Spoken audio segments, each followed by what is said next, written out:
Debate with Dr. Arun Kumar. പാലക്കാടും ചേലക്കരയും വയനാടും വിധിയെഴുതുമ്പോൾ കണക്കുകൾ പാലക്കാട് പറയുന്നത് എന്താണെന്ന് കൂടി വളരെ വേഗം നമുക്ക് നോക്കി വരാം. 2024-ലെയും 2021-ലെയും വോട്ടിന്റെ വ്യത്യാസമടക്കം നമുക്ക് പരിശോധിക്കേണ്ടതുണ്ട്. നമുക്ക് പാലക്കാട് മണ്ഡലത്തിലേക്ക് തന്നെ ആദ്യം പോകാം. അവിടെ എന്തുതരം മാറ്റമാണ് സംഭവിച്ചിരിക്കുന്നത് എന്നത് ഒരൊറ്റ ഗ്രാഫിലൂടെ പ്രിയപ്പെട്ട പ്രേക്ഷകരെ ഞാൻ വിശദീകരിക്കാൻ ശ്രമിക്കാം. എന്താണ് സംഭവിച്ചതെന്ന് നോക്കൂ. നിലവിലുള്ള കണക്ക് പ്രേക്ഷകർക്ക് ഈ ബോർഡിൽ കാണാൻ സാധിക്കും. 2021-ൽ UDFിന്റെ വോട്ട് 54,000 54,079. ഷാഫി പറമ്പിലിന് കിട്ടിയ ആ വോട്ട് പെർസെൻറ്റേജ് 58,389 വർദ്ധിപ്പിക്കാൻ UDFിന് സാധിക്കുന്നു. 2021-ൽ 24-ലേക്ക് എത്തുമ്പോഴേക്കും വ്യത്യാസം ശ്രദ്ധിക്കണം, 4,310. നമുക്ക് ഈ ബോർഡ് വളരെ ക്ലോസ് ആയിട്ട് പ്രേക്ഷകരെ കാണിക്കാം. ഗ്രാഫിലേക്ക് എത്തിയാൽ 4,310 വോട്ടിന്റെ വ്യത്യാസം ഉണ്ടാവുന്നു. UDF 2021-ൽ നിന്നും 24 ആകുമ്പോഴേക്കും ആ ഗ്രാഫിലെ വളർച്ച പ്രേക്ഷകർക്ക് കാണാം. 54,079-ൽ നിന്നും 58,389-ലേക്ക് മാറുന്നു. വ്യത്യാസം 4,310 വോട്ടിൻ്റെതാണ്. അപ്പോൾ പാലക്കാട് UDF നേട്ടമുണ്ടാക്കിയെന്ന് നിസ്സംശയം പറയാം. അതും കഴിഞ്ഞ തവണത്തേക്കാൾ 4,310 വോട്ടിന്റെ. ആർക്കാണ് പാലക്കാട് നഷ്ടമുണ്ടാവുന്നത്? പാലക്കാട് ഏറ്റവും വലിയ നഷ്ടമുണ്ടാവുന്നത് NDA. 50,220 വോട്ടുകളാണ് 2021-ൽ E. ശ്രീധരൻ പിടിച്ചത്. ആ കണക്ക് തലകുത്തനെ ഇടിഞ്ഞ് ഏകദേശം 11,000 വോട്ടിന്റെ കുറവാണ്. 39,549-ലെത്തുന്നു. കൃത്യമായി പറഞ്ഞാൽ 10,671. 10,671 വോട്ടുകൾ NDAക്ക് നഷ്ടപ്പെടുന്നു. എന്നാൽ LDFിനുണ്ടാവുന്നതോ, LDF 2021-ലെ 36,433 എന്ന വോട്ട് നേരിയ വർധനവ് മാത്രം വരുത്തുന്നു. 37,293. 860 വോട്ടിന്റെ നേട്ടമുണ്ടാക്കുന്നു. അതായത് UDFും LDFും പാലക്കാട് നേട്ടമുണ്ടാക്കുന്നു. പാലക്കാട് 4,310 വോട്ടിന്റെ നേട്ടം UDF ഉണ്ടാക്കുമ്പോൾ 860 വോട്ടിന്റെ നേരിയ ഒരു നേട്ടം മാത്രമാണ് LDFിന് സ്വന്തമാവുന്നത്. പക്ഷേ പാലക്കാട്ടിലെ തിരഞ്ഞെടുപ്പിൽ ഏറ്റവും പ്രധാനമായ ഫിഗർ 10,671 BJP വോട്ടുകൾ എവിടെ പോയി എന്നുള്ള ചോദ്യമാണ്. നോക്കൂ, അതിൽ 4,310 വോട്ടുകൾ UDFിന് ലഭിച്ചിട്ടുണ്ടാവും, 860 വോട്ടുകൾ LDFിന് ലഭിച്ചിട്ടുണ്ടാവും. ഇത് രണ്ടും കൂടെ നോക്കിയാലും 5,170 വോട്ടുകളെ ആവുന്നുള്ളൂ. അപ്പോഴും ബാക്കി ഏകദേശം 4,090 വോട്ടുകൾ NDAയുടേത്. പാലക്കാട് എവിടെ എന്ന ചോദ്യമാണ് ബാക്കിയാകുന്നത്. NDA ഇനി ബൂത്ത് തിരിച്ച് കണക്കെടുക്കാൻ പോകുന്നതും ഈ കണക്കിലായിരിക്കും. ഇനി ചേലക്കരയിലേക്ക് കൂടി നമുക്കൊന്ന് വളരെ വേഗം വരാം. ചേലക്കരയിൽ കണക്കുകൾ പറയുന്നു. LDF 83,415. ഭരണവിരുദ്ധ വികാരമുണ്ടോ എന്ന ചോദ്യത്തിന് പ്രതിപക്ഷ നേതാവ് ഉന്നയിക്കുന്ന പ്രധാനപ്പെട്ട ആർഗ്യുമെന്റ്, 2021-ൽ K. രാധാകൃഷ്ണൻ ചേലക്കരയിൽ 83,415 വോട്ട് നേടുന്നു. 2024 ആകുമ്പോഴേക്കും 64,827 കുറയുന്ന കാഴ്ചയാണ് പ്രേക്ഷകർ കാണുന്നത്. എന്നാൽ നോക്കൂ, 83,000-ൽ നിന്ന് 64,000 ചുരുങ്ങുന്നു. ഏകദേശം 19,000 വോട്ടിന്റെ വ്യത്യാസം അവിടെ ഉണ്ടാകുന്നു. മൈനസ് 18,588 വോട്ടിന്റെ വ്യത്യാസമാണ് അവിടെ ഉണ്ടാവുന്നത്. മൈനസ് 18,588. 83,415-ൽ നിന്നും 64,000. UDFിൻ്റേത് 44,015-ൽ നിന്നും രമ്യ ഹരിദാസ് 52,626 വർദ്ധിപ്പിക്കുന്നു. ഏകദേശം 8,611 വോട്ടുകളുടെ വ്യത്യാസം. ഇനി NDAയുടേത് നോക്കൂ. 2021-ൽ 24,045 ആയിരുന്നത് 33,609 ആക്കുന്നു. ഈ തെരഞ്ഞെടുപ്പിൽ ചേലക്കര മണ്ഡലത്തിൽ BJPക്ക് ആശ്വസിക്കാനുള്ള വക 2021-നെ അപേക്ഷിച്ച് 9,564 വോട്ടുകൾ NDAക്ക് വർദ്ധിപ്പിക്കാൻ സാധിക്കുന്നു എന്നുള്ളതാണ്. അഥവാ ചേലക്കര മണ്ഡലത്തിൽ BJP ശക്തമായ വളർച്ച കാണിക്കുന്നു എന്നർത്ഥം. ഇനി ചോദ്യം ഇതാണ്, പ്രതിപക്ഷ നേതാവ് പറയുന്നത് പോലെ 3 തിരഞ്ഞെടുപ്പുകളിലും, പ്രത്യേകിച്ച് പാലക്കാട് തിരഞ്ഞെടുപ്പിൽ 18,880 വോട്ടിന്റെ ഭൂരിപക്ഷത്തിൽ രാഹുൽ മാങ്കൂട്ടത്തിൽ ജയിക്കുമ്പോൾ ഏകദേശം 15,000-ലധികം വോട്ടിന്റെ ഭൂരിപക്ഷം വർദ്ധിപ്പിക്കുന്നു. അതേസമയം ചേലക്കരയിലെ ഭൂരിപക്ഷത്തിൽ 39,400-ൽ നിന്നും ആ ഭൂരിപക്ഷം നേരെ താഴ്ന്ന് 12,201 ആകുന്നു. ഈ കണക്കുകൾ പറയുന്നത് ഭരണവിരുദ്ധ വികാരമുണ്ടോ എന്നാണ്. രണ്ടാമത്തെ ചോദ്യം, ഒരു വർഗീയ സഖ്യകക്ഷികളുടെ മഴവിൽ സഖ്യമാണ് പാലക്കാട് കോൺഗ്രസിന് വിജയം നേടിക്കൊടുത്തത് എന്ന CPIM-ന്റെയും ഒപ്പം BJP-യുടെയും ആരോപണത്തിൽ കഴമ്പുണ്ടോ എന്നാണ്. ഈ രണ്ട് ചോദ്യങ്ങളുമാണ് നമ്മൾ പ്രധാനമായിട്ടും പരിശോധിക്കുന്നത്. ഭരണവിരുദ്ധ വികാരമുണ്ടോ? ഇനി മഴവിൽ സഖ്യങ്ങൾ, വർഗീയ സഖ്യങ്ങളുടെ മഴവിൽ സഖ്യമാണോ കോൺഗ്രസിന് നേട്ടമുണ്ടാക്കി കൊടുത്തത്? BJP-യുടെ രാഷ്ട്രീയ ഭാവി പാലക്കാട് ക്ലോസ് ചെയ്യുകയാണോ എന്ന മൂന്നാമത്തെ ചോദ്യവും. നമുക്കൊപ്പം കോൺഗ്രസ് പ്രതിനിധി അബിൻ വർക്കി, CPM പ്രതിനിധി ജെയ്സി തോമസ്, BJP പ്രതിനിധി KVS ഹരിദാസ് എന്നിവർ ചേരും. അതിലാദ്യം അബിൻ വർക്കിയിലേക്ക് നമ്മൾ പോകുന്നു. Abin Varkey, very good evening and congratulations. Especially Abin വർക്കിക്ക് കൂടിയുണ്ട്. കാരണം ആ തിരഞ്ഞെടുപ്പ് റിപ്പോർട്ട് ചെയ്യുന്ന വേളയിൽ അബിൻ വർക്കിയുടെ സദാ സാന്നിധ്യം ആ മണ്ഡലത്തിൽ നമ്മൾ കണ്ടു. ഈ തിരഞ്ഞെടുപ്പിൽ പാലക്കാട് മണ്ഡലത്തിലുള്ള രാഹുൽ മാങ്കൂട്ടത്തലിൻ്റെ വിജയത്തിൻ്റെ ക്രെഡിറ്റ് VD സതീശനും ഷാഫി പറമ്പിലിനും DCC-ക്കും VK ശ്രീകണ്ഠനും അബിൻ വർക്കിക്കും ഒക്കെ അവകാശപ്പെട്ടതാണ്. അതിലൊരു സ്പെഷ്യൽ അഭിനന്ദനം കൂടി അബിൻ വർക്കി. ഇനി ചോദ്യത്തിലേക്ക് വന്നാൽ, നിങ്ങളുടെ വിജയത്തെ CPM കണക്കാക്കുന്നത് ഒരു മഴവിൽ സഖ്യത്തിൻ്റെ വിജയമായിട്ടാണ്, വർഗീയതയെ കൂട്ടുപിടിച്ച് നേടിയ വിജയമായിട്ടാണ്. അത് തന്നെയാണ് അല്പസമയം മുമ്പ് പിണറായി വിജയനും പറയുന്നത്. നിങ്ങളുടെ വിജയത്തെ മനഃപൂർവ്വം CPM വില കുറച്ചു കാണുകയാണോ? ഭരണവിരുദ്ധ വികാരം ഈ ഭൂരിപക്ഷത്തിലുണ്ടെന്ന പ്രതിപക്ഷ നേതാവിൻ്റെ ആരോപണത്തെ CPM തള്ളുന്നു. എന്താണ് പ്രതികരണം? ഒന്നെങ്കിൽ CPM ഈ പറഞ്ഞ നിലപാടുകൾ തുടരാൻ ഉള്ള മാന്യതയെങ്കിലും കാണിക്കണം. കാരണം CPM ഇപ്പോൾ മഴവിൽ സഖ്യം, വേറെ എന്തോ സഖ്യം എന്നൊക്കെ പറയുന്നുണ്ട്. ഇന്ന് രാവിലെ 8 മണിക്ക് തൊട്ട് മുമ്പ് 7:59 വരെ CPM അതുപോലെ തന്നെ CPM സ്ഥാനാർത്ഥിയും പറഞ്ഞിരുന്നത് വടകരയും പാലക്കാടും തമ്മിൽ ഒരു ഡീല് നടത്തിയിരിക്കുകയാണ്. വടകരയിൽ ഷാഫി പറമ്പിൽ ജയിച്ചത് BJP-യുടെ വോട്ട് കൊണ്ടാണ്. അതുകൊണ്ട് പാലക്കാട് BJP-യുടെ വോട്ട് മേടിച്ച് BJP-ക്ക് വോട്ട് കൊടുത്ത് BJP-യെ സഹായിക്കാൻ വേണ്ടിയാണ് ഒരു ഡീൽ എന്നാണ് CPM-ൻ്റെ സ്ഥാനാർത്ഥിയും CPM-ഉം ഔദ്യോഗികമായി ഇന്ന് രാവിലെ 7:59 വരെ പറഞ്ഞുകൊണ്ടിരുന്നത്. ഇന്ന് 8 മണിക്ക് റിസൾട്ട് വന്നു കഴിഞ്ഞ് റിസൾട്ടിൽ അതിദാരുണമായ പരാജയം ഏറ്റുവാങ്ങി കഴിഞ്ഞപ്പോൾ ഇപ്പോൾ പറയുകയാണ് അത് മഴവിൽ സഖ്യമാണ്, മറ്റെന്തോ സഖ്യമാണ് എന്നൊക്കെയാണ് പറയുന്നത്. ഇത് വളരെ കൃത്യമാണ്. മുനിസിപ്പാലിറ്റിയിൽ 4000 വോട്ടിൻ്റെ ഭൂരിപക്ഷം ഇന്ത്യൻ നാഷണൽ കോൺഗ്രസിന് ഉണ്ടായിട്ടുണ്ടെങ്കിൽ അതിനകത്ത് 10,000 വോട്ടോളം കഴിഞ്ഞ പ്രാവശ്യം BJP-ക്ക് കിട്ടിയത് കുറഞ്ഞിട്ടുണ്ടെങ്കിൽ അതിനകത്ത് തന്നെ 4600 വോട്ട് പാലക്കാട് അസംബ്ലി മണ്ഡലത്തിൽ UDF-ന് കൂടിയിട്ടുണ്ടെങ്കിൽ അതിൻ്റെ വ്യക്തമായ ഉത്തരമെന്ന് പറഞ്ഞാൽ കഴിഞ്ഞ തവണ ശ്രീ ശ്രീധരന് കൊടുത്ത ന്യൂട്രൽ വോട്ട്, ഒരു 10,000 ന്യൂട്രൽ വോട്ട് ഉണ്ടായിരുന്നു. ആ ന്യൂട്രൽ വോട്ടിൻ്റെ ഭൂരിഭാഗവും ഞങ്ങൾക്ക് കിട്ടി. ആ ഞങ്ങൾക്ക് കിട്ടിയ ന്യൂട്രൽ വോട്ടാണ് എന്ന് പറഞ്ഞാൽ ഭരണവിരുദ്ധ വികാരത്തിൻ്റെ, കാൻഡിഡേറ്റ് പെർഫോമൻസിൻ്റെ, ഷാഫി പറമ്പിലിൻ്റെ വികസനത്തിൻ്റെ ഇതെല്ലാം പരിഗണിച്ചുകൊണ്ട് ആ ന്യൂട്രൽ വോട്ട് ഞങ്ങൾക്ക് ലഭിക്കുകയും അത് BJP-ക്ക് 18,000 വോട്ടിൻ്റെ വലിയ ഭൂരിപക്ഷത്തിലേക്ക് ഞങ്ങളെങ്ങനെ വന്നു എന്നുള്ളത് കണക്ക് വളരെ വ്യക്തമാണ്. കണക്ക് മുന്നിൽ വെച്ചുകൊണ്ട് നാട്ടുകാരെ പറ്റിക്കാൻ വേണ്ടി ഓരോ വർഗീയതയാണ്, മറ്റേതാണ്, മറിച്ചതാണ് എന്നൊക്കെ പറയാതെ തോൽവി അംഗീകരിക്കുകയും ആ തോൽവിയിൽ നിന്ന് വിജയിച്ചവർക്കൊരാശംസയൊക്കെ നേടി അടുത്ത ഘട്ടത്തിലേക്ക് പോവുകയാണ് സാമാന്യ മര്യാദയുള്ള ഒരു രാഷ്ട്രീയ പ്രസ്ഥാനവും രാഷ്ട്രീയ പൊതുപ്രവർത്തകരും ചെയ്യേണ്ടത്. പക്ഷേ ഇവിടെ വിജയം ഞങ്ങൾക്കാണെന്ന് കഴിഞ്ഞപ്പോൾ പരാജയം ഏറ്റുവാങ്ങേണ്ട സ്ഥിതി വന്നപ്പോൾ ഇന്ന് രാവിലെ വരെ പറഞ്ഞ പാലക്കാട് വടകര ഡീൽ മാറ്റി ഇന്ന് രാവിലെ മുതൽ അത് കഴിഞ്ഞപ്പോൾ മുതൽ പാലക്കാട് തൃശ്ശൂർ ഡീലാക്കി. അത് കഴിഞ്ഞ് കുറേ SDPI മഴവിൽ സഖ്യമൊക്കെ ആക്കി. എന്താണ് ഈ പറയുന്നത്? നിലപാടുകൾ ഒന്നേ ഉള്ളൂ. ആ നിലപാടുകൾ തുടരാൻ പോലും ആവാത്ത രീതിയിൽ CPM ഒക്കെ കൂപ്പുകുത്തി കഴിഞ്ഞു. അത് മാത്രമല്ല, പാലക്കാട് എന്താണ് വിജയം? പാലക്കാട്ടെ വിജയം എന്ന് പറഞ്ഞാൽ ഇവർ നടത്തിയ കുപ്രചരണങ്ങൾക്കെതിരെയുള്ള വിജയമാണ്. BJP-യും CPM-ഉം മാത്രമല്ല, കേരളത്തിലെ ചില മുഖ്യധാരാ മാധ്യമങ്ങളും മാധ്യമ പ്രവർത്തകരും കോൺഗ്രസിനെ വളഞ്ഞിട്ട് ആക്രമിക്കുന്ന സ്ഥിതിവിശേഷമുണ്ടായി. അത് പ്രത്യേകിച്ച് നിങ്ങളുടെ ചാനൽ ഉൾപ്പെടെയുള്ള കാര്യങ്ങളിൽ അതിൽ ഞങ്ങൾക്ക് ശക്തമായ പ്രതിഷേധമുണ്ട്.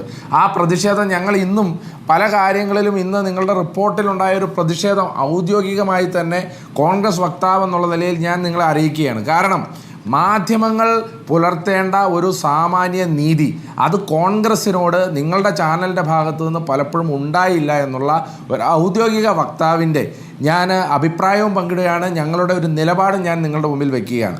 ഇങ്ങനെ CPM-ൻ്റെയും BJP-യുടെയും കുപ്രചരണങ്ങൾക്കൊപ്പം തന്നെ മാധ്യമങ്ങളുടെ പല കുപ്രചരണങ്ങളെയും അതിജീവിച്ചുകൊണ്ടാണ് 18,000 വോട്ടിൻ്റെ വലിയ ഭൂരിപക്ഷത്തിലേക്ക് രാഹുൽ മാങ്കൂട്ടത്തിൽ ജയിച്ചു വരുന്നത്. അത് ഷാഫി പറമ്പിൽ നേടിയതിനേക്കാളും VK ശ്രീകണ്ഠൻ നേടിയതിനേക്കാളും നിങ്ങളൊക്കെ അവകാശപ്പെട്ടിരുന്നത് പോലെ BJP-ക്ക് വലിയ ഭൂരിപക്ഷം കിട്ടുന്ന മുനിസിപ്പാലിറ്റിയിലും പിരായിരിയിലും ഉൾപ്പെടെയുള്ള സ്ഥലങ്ങളിൽ വലിയ ഭൂരിപക്ഷം കിട്ടുക എന്ന് പറഞ്ഞാൽ ജനങ്ങൾ ജനങ്ങളാണ് വോട്ട് ചെയ്തത്. ആ ജനം വോട്ട് ചെയ്തതെന്ന് പറഞ്ഞാൽ ഹിന്ദുവോ ക്രിസ്ത്യാനിയോ മുസൽമാനോ എന്ന് നോക്കിയിട്ടല്ല.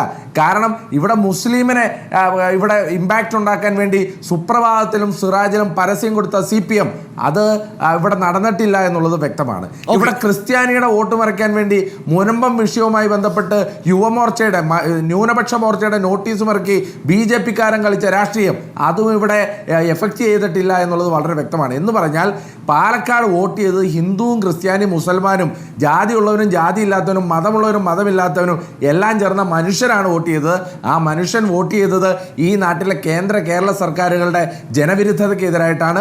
രാഹുൽ മാങ്കൂട്ടത്തിൽ എന്ന സ്ഥാനാർത്ഥിക്ക് വേണ്ടിയാണ്, ഷാഫി പറമ്പിലിന്റെ വികസന തുടർച്ചയ്ക്ക് വേണ്ടിയാണ്. അതിൽ ഞങ്ങൾ അഭിമാനിക്കുന്നു, ഞങ്ങൾ അതിൽ സന്തോഷിക്കുന്നു.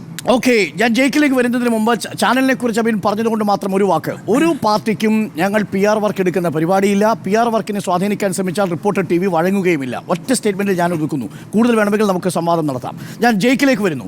ജയിക്ക്, ഈ തിരഞ്ഞെടുപ്പിൽ പാലക്കാട് രാഹുൽ മാങ്കൂട്ടത്തിൽ 18,840 വോട്ടുകളുടെ ഭൂരിപക്ഷമാണ് നേടിയിരിക്കുന്നത്. ഈ മണ്ഡലത്തിലെ മിന്നുന്ന വിജയമാണ്. ആ വിജയത്തെ അംഗീകരിക്കാതെ അത് മഴവിൽ സഖ്യമാണെന്ന് നിങ്ങൾ പറയുന്നത് തിരഞ്ഞെടുപ്പിൻ്റെ റിസൾട്ട് വരുമ്പോഴാണ്. തിരഞ്ഞെടുപ്പിൻ്റെ റിസൾട്ട് വരുന്നതിന് മുമ്പ് നിങ്ങൾ പറഞ്ഞിരുന്നത് അത് വടകര പാലക്കാട് ഡീൽ എന്നാണ്, അത് BJP കോൺഗ്രസ് ഡീൽ എന്നാണ്. എന്നാൽ റിസൾട്ട് വന്നു കഴിയുമ്പോഴോ അത് SDPI കോൺഗ്രസ് ഡീൽ എന്ന തരത്തിലേക്ക് നിങ്ങൾ അതിൻ്റെ വ്യാഖ്യാനം മാറ്റുന്നു. നിങ്ങൾ ഈ പരാജയം അംഗീകരിച്ചൂടെ? ഈ പരാജയം അംഗീകരിച്ച് രാഹുൽ മാങ്കൂട്ടത്തിൻ്റെ ചരിത്ര വിജയം നേടി BJP-യുടെ കുതിർപ്പ് എന്നേക്കുമായി പാലക്കാട് അവസാനിപ്പിക്കാൻ തക്ക മുനിസിപ്പാലിറ്റിയിലടക്കം മുന്നോക്കം നേടിയ ഈ കോൺഗ്രസിനെ അഭിനന്ദിക്കുന്നതിന് പകരം മുഖ്യമന്ത്രി പോലും പറയുന്നത് വർഗീയ ശക്തികളുമായി കൂട്ടുപിടിച്ച് നേടിയ വിജയമെന്നാണ്. അത് രാഷ്ട്രീയമായ നീതിയാണോ ജയിക്ക്?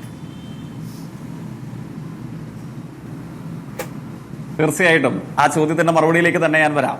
പക്ഷേ ബഹുമാനായ കോൺഗ്രസ് പ്രതിനിധി സംസാരിച്ചാരംഭിച്ചത് കേരളത്തിലെ ഇടതുപക്ഷ ജനാധിപത്യ മുന്നണിക്ക് അല്ലെങ്കിൽ ഭരണപക്ഷത്തിന്റെ രാഷ്ട്രീയ നേതൃത്വത്തിന് സത്യസന്ധമായ നിലപാട് ഒരു കാലഘട്ടത്തിലും ഇല്ല എന്ന പരിഹാസ രൂപേണയാണ് അദ്ദേഹത്തിന്റെ സംസാരം ആരംഭിച്ചത്.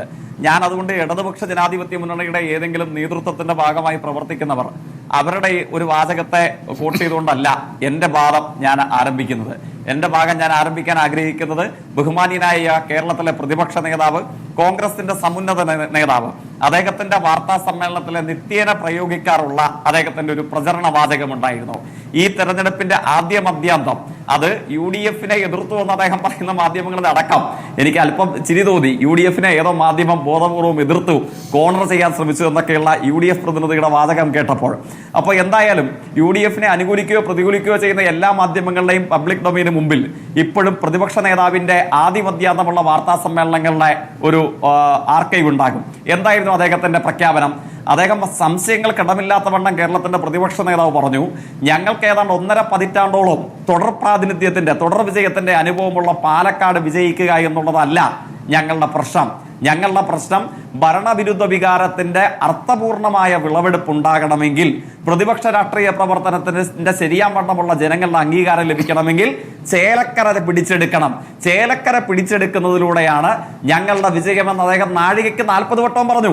ഇവിടെ ചർച്ചയിൽ പങ്കെടുക്കുന്ന കോൺഗ്രസ് പ്രതിനിധി ഇപ്പോഴത് അംഗീകരിക്കുമോ ഇല്ലയോ എന്ന് എനിക്കറിയില്ല. പക്ഷേ നമ്മുടെ പബ്ലിക് ഡൊമൈന് മുമ്പിലുണ്ട്.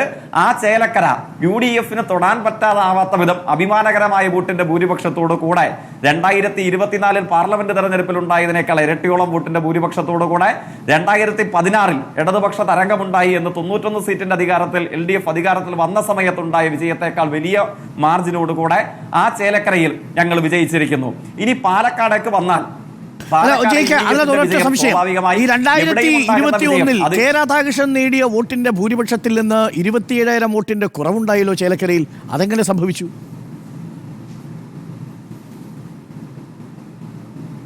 തീർച്ചയായിട്ടും ഞാൻ പറഞ്ഞല്ലോ, 2016-ലും 24-ലും ഉണ്ടായതിനേക്കാൾ അഭിമാനകരമായ വിജയം ചേലക്കരയിൽ LDF-നുണ്ടായി. 2021-ൽ 99 സീറ്റോടുകൂടെ ഇടതുപക്ഷം അധികാരത്തിൽ വന്ന സമയത്തെ ഇടതു തരംഗത്തിന്റെ കാലയളവിൽ ഉണ്ടായ അത്ര വോട്ട് ചേലക്കരയിൽ ഇപ്പോൾ വന്നിട്ടില്ല. പക്ഷേ അതിനുശേഷം നടന്ന 2024, അതായത് എനിക്ക് തോന്നുന്നു 6 മാസക്കാലത്തെ ഇടവേളയ്ക്ക് മുമ്പ് നടന്ന തെരഞ്ഞെടുപ്പിനേക്കാൾ ഇരട്ടിയോളം വരുന്ന വോട്ടിന്റെ ഭൂരിപക്ഷം ഇടതുപക്ഷ ജനാധിപത്യ മുന്നണിക്ക് സഖാവ് UR പ്രദീപിന് ചേലക്കര നൽകിയിട്ടുണ്ട്. അപ്പോൾ ഇനിയിപ്പോ പാലക്കാടേക്ക് വന്നാൽ പാലക്കാട് മറ്റ് മണ്ഡലങ്ങളിൽ LDF UDF ഒക്കെ ജയിക്കുന്നത് പോലെ പാലക്കാട് UDF-ന്റെ വിജയമൊന്നും ഞങ്ങൾ ആരും കാണാതിരിക്കുന്നില്ല. പക്ഷെ പ്രത്യേകത എന്താണ്? പാലക്കാട് ഈ പറഞ്ഞതുപോലെ ഏതാണ്ട് 1.5 പതിറ്റാണ്ടോളം കാലയളവിൽ UDF ജയിക്കുന്ന ഘട്ടങ്ങളിലാകെയും ഇടതുപക്ഷ ജനാധിപത്യ മുന്നണി ഏറ്റവും ഒടുവിൽ നടന്ന 2 നിയമസഭാ തെരഞ്ഞെടുപ്പുകളിലും 3-ാം സ്ഥാനത്തായിരുന്നു. വോട്ട് വിഹിതം കുറവായിരുന്നു. BJP 2-ാം സ്ഥാനത്തും UDF വിജയിക്കുകയും ചെയ്യുന്ന സാഹചര്യമായിരുന്നു ഉണ്ടായിരുന്നത്. ആ സാഹചര്യത്തിൽ മാറ്റം വന്നു. ഇടതുപക്ഷം അഭിമാനകരമായ പെർഫോമൻസ് നടത്തി എന്നുള്ളതല്ല, എന്നാലും ആശ്വാസകരമായ ഒരു മുന്നേറ്റം, എന്നാൽ ഞങ്ങൾ വിമർശനപരമായി പരിശോധിക്കേണ്ട ചില കാര്യങ്ങൾ അടക്കം ആശ്വാസകരമായ ഒരു മുന്നേറ്റം പാലക്കാട് നിയോജക മണ്ഡലത്തിൽ ഇടതുപക്ഷത്തിനുണ്ടായി. പക്ഷെ പ്രത്യേകത എന്താണ്? ഞങ്ങൾ ഇപ്പോൾ ഉന്നയിക്കുന്ന ആരോപണമല്ലല്ലോ. അങ്ങയുടെ തന്നെ മാധ്യമ സ്ഥാപനത്തിന്റെ ഒരു ഷോയിൽ പങ്കെടുത്തുകൊണ്ട് UDFന്റെ സ്ഥാനാർത്ഥിയോട് അങ്ങയുടെ സഹപ്രവർത്തകയായ മാധ്യമ പ്രവർത്തക എത്ര തവണ ചോദിക്കുന്നുണ്ട് UDF സ്ഥാനാർത്ഥിക്ക് ഒരു ബിഗ് ബ്രേക്കിങ്ങിനുള്ള അവസരം വന്നിരിക്കുന്നു, SDPIയുടെ വോട്ട് വേണ്ട എന്ന് പറയാനുള്ള ചങ്കൂറ്റം, തന്റെ ഇടം, നട്ടല്, അങ്ങനെയൊന്നുമല്ല പ്രയോഗിച്ചതെങ്കിൽ പോലും അതിന് സമാനമായി SDPIയുടെ വോട്ട് വേണ്ട എന്ന് പറയാനുള്ള ഒരു മനസ്സ് UDF സ്ഥാനാർത്ഥിക്കുണ്ടോ, നിയുക്ത പാലക്കാട് ഇപ്പോഴത്തെ MLAക്കുണ്ടോ എന്ന് ചോദ്യം ചോദിക്കുന്നുണ്ട്. SDPI ഒരു വാക്ക് ഉരിയാടാൻ, ആ 4 അക്ഷരം ചേർത്ത് പറയാൻ അപ്പോഴും ഇപ്പോഴും ഞാൻ ഇപ്പോഴും ചോദിക്കുന്നു, UDFന്റെ പ്രതിനിധികൾക്കോ നേതൃത്വത്തിനോ കഴിയുന്നുണ്ടോ? അങ്ങ് കണ്ടതല്ലേ, അങ്ങേക്ക് അറിയാത്ത സ്ഥലമല്ലല്ലോ പാലക്കാട് ഗവൺമെന്റ് വിക്ടോറിയ കോളേജ്. ആ വിക്ടോറിയ കോളേജിന് മുമ്പിൽ പാലക്കാട് UDFന്റെ വിജയാനന്തരം ആദ്യ പ്രകടനം നടത്തിയത് ആരാ? യൂത്ത് കോൺഗ്രസ് ആണോ, ലീഗാണോ, കോൺഗ്രസ് ആണോ, UDFന്റെ ഏതെങ്കിലും കക്ഷികളാണോ? ആരായിരുന്നു നടത്തിയത്? അനൗദ്യോഗിക UDF ഘടകകക്ഷിയാണോ എന്ന് ഇതിനോടകം നമുക്കെല്ലാവർക്കും ന്യായമായ പ്രബലമായ സംശയമുള്ള SDPI വിക്ടോറിയ കോളേജിന് മുമ്പിൽ പ്രകടനം നടത്തി. എന്തായിരുന്നു ആക്രോശ സമാനമായ പ്രകടനത്തിലെ മുദ്രാവാക്യം? എന്തായിരുന്നു? അങ്ങ് ശ്രദ്ധിച്ചിട്ടുണ്ടായിരുന്നില്ലേ? പാലക്കാട് UDFന്റെ സ്ഥാനാർത്ഥിക്ക് വോട്ട് ചെയ്ത വോട്ടർമാർക്ക് അഭിവാദ്യങ്ങൾ എന്ന് ആക്രോശ സമാനമായ സ്വഭാവത്തോടുകൂടെ മതതീവ്രവാദികളുടെ പുതിയ സംഘമായ SDPI UDFന്റെ അനൗദ്യോഗിക ഘടകകക്ഷിയായി മാറിയോ എന്ന ചോദ്യത്തെ പ്രബലപ്പെടുത്തും വിധം മുദ്രാവാക്യം വിളിച്ചുകൊണ്ട് പോകുന്നത് കണ്ടു. ഏതെങ്കിലും ദാർശനികമായി ആലങ്കാരികമായി പറയുന്നതല്ല. എന്റെയും ആങ്കറുടെയും നമ്മുടെ നാട്ടിലുള്ള മുഴുവൻ ആളുകളുടെയും നഗ്ന നേത്രങ്ങൾ കൊണ്ട് കാണാൻ കഴിയുന്ന ഒരു രാഷ്ട്രീയ സംഭവവികാസത്തെ അല്ലേ ഇടതുപക്ഷം ചോദ്യം ചെയ്തത്? ഈ വിജയത്തിൽ ജമാഅത്തെ ഇസ്ലാമിയുടെ, SDPIയുടെ, കേരളത്തിലെ വർഗീയ രാഷ്ട്രീയത്തിന്റെ പുതുരൂപങ്ങളുടെ പിന്തുണ, അവരുടെ സഹായം ഇല്ലേ എന്ന ചോദ്യം നഗ്നനേത്രങ്ങൾ കൊണ്ട് കാണുന്ന ഏത് മലയാളിയും ചോദിക്കും. അതിൽ ഏതെങ്കിലും നിലപാട് മാറ്റത്തിന്റെ പ്രശ്നമുണ്ടോ? അല്ല, അവിടെ ജയിക്കൊരു പ്രശ്നം. 18,800-ലധികം വോട്ടിന്റെ ഭൂരിപക്ഷത്തിൽ SDPIയുടെയും ജമാഅത്തിന്റെയും കോൺട്രിബ്യൂഷൻ എത്രയായിരിക്കും? അതൊക്കെ വളരെ നെഗ്ലിജിബിൾ അല്ലേ? ഒരു തരംഗത്തിനിടയിൽ വരുന്നതിൽ ഒരു ചെറിയ ഒരു ഓളം മാത്രമല്ലേ SDPIയും ഈ ജമാഅത്തെയും? നിങ്ങൾ അതിൽ പിടിക്കുന്ന എന്തിനാ? BJPയുടെ വോട്ട് മുനിസിപ്പാലിറ്റിയിൽ ഈ UDF ചോർത്തിയത് നിങ്ങൾ കാണുന്നില്ലേ? നിങ്ങൾ അതെന്താ പറയാത്തത്? BJPയെ ദുർബലപ്പെടുത്തി UDF എന്നൊരു വാദം എന്താ നിങ്ങൾക്കില്ലാതെ പോകുന്നത് ജയിക്ക്? ഇല്ല, അവിടെയാണ് ഞാൻ പറഞ്ഞത്. BJPയുടെ വോട്ട് ഷെയർ മൃഗീയമാം വിധം കുറയുകയും അതിന്റെ രാഷ്ട്രീയ ഗുണഭോക്താവായി ഒന്നാമത് UDFും രണ്ടാമത് LDFും വരികയും ചെയ്തത് പാലക്കാട് നിയമസഭാ തെരഞ്ഞെടുപ്പിൽ. ഞങ്ങൾ അംഗീകരിച്ചാലും ഇല്ലെങ്കിലും അതൊരു യാഥാർത്ഥ്യമായ ചിത്രമായി നമ്മുടെ മുമ്പിൽ നിൽക്കുന്നുണ്ടല്ലോ. അതിനു നേരെ ആരാണ് കണ്ണടയ്ക്കുന്നത്? പ്രത്യേകത എന്താണ്? തെരഞ്ഞെടുപ്പിന്റെ ആദ്യമധ്യാന്തമുള്ള വിവിധ ഘട്ടങ്ങളിൽ ഈ ചോദ്യം ഞങ്ങൾ ചോദിച്ചതാണ്. ഞങ്ങൾ തെരഞ്ഞെടുപ്പിന്റെ എല്ലാ ഘട്ടത്തിലും പറയുകയും ചെയ്തു, ഞങ്ങൾക്കൊരു തീവ്രവാദി സംഘത്തിന്റെയും വോട്ട് വേണ്ട.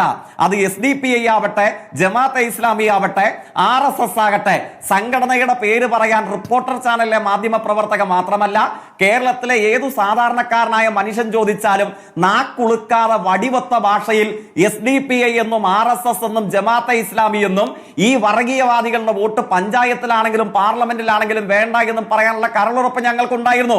നിങ്ങൾക്കുണ്ടോ എന്നുള്ളതായിരുന്നു ചോദ്യം. ആ ചോദ്യത്തെ പ്രസക്തമാക്കുന്ന, പാരായണർഹമാക്കുന്ന ചിത്രമല്ലേ തെരഞ്ഞെടുപ്പാനന്തരം വിക്ടോറിയ കോളേജിന് മുമ്പിൽ കണ്ടത്?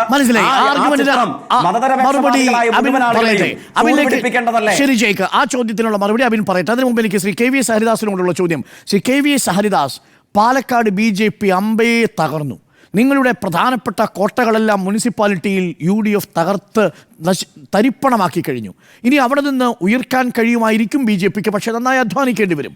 ആ മുനിസിപ്പാലിറ്റിയിൽ നിങ്ങൾക്കുണ്ടായ നഷ്ടം, അത് സന്ദീപ് വാര്യരുടെ ഒടുവിൽ കൈവിട്ടുപോയത്, C കൃഷ്ണകുമാർ എന്ന പരിചിതനായ സ്ഥാനാർത്ഥിയെ നിർത്തിയത്, മുനിസിപ്പാലിറ്റിക്കെതിരെയുള്ള ഭരണവിരുദ്ധ വികാരം, ഇതിനെല്ലാറ്റിലും അപ്പുറം തൃശ്ശൂർ ആവർത്തിക്കാമെന്നുള്ള അമിതമായ ആത്മവിശ്വാസത്തിനേറ്റ തിരിച്ചടിയല്ലേ പാലക്കാടുള്ള ഈ ദയനീയ പരാജയം? ശ്രീ KVS ഹരിദാസ്.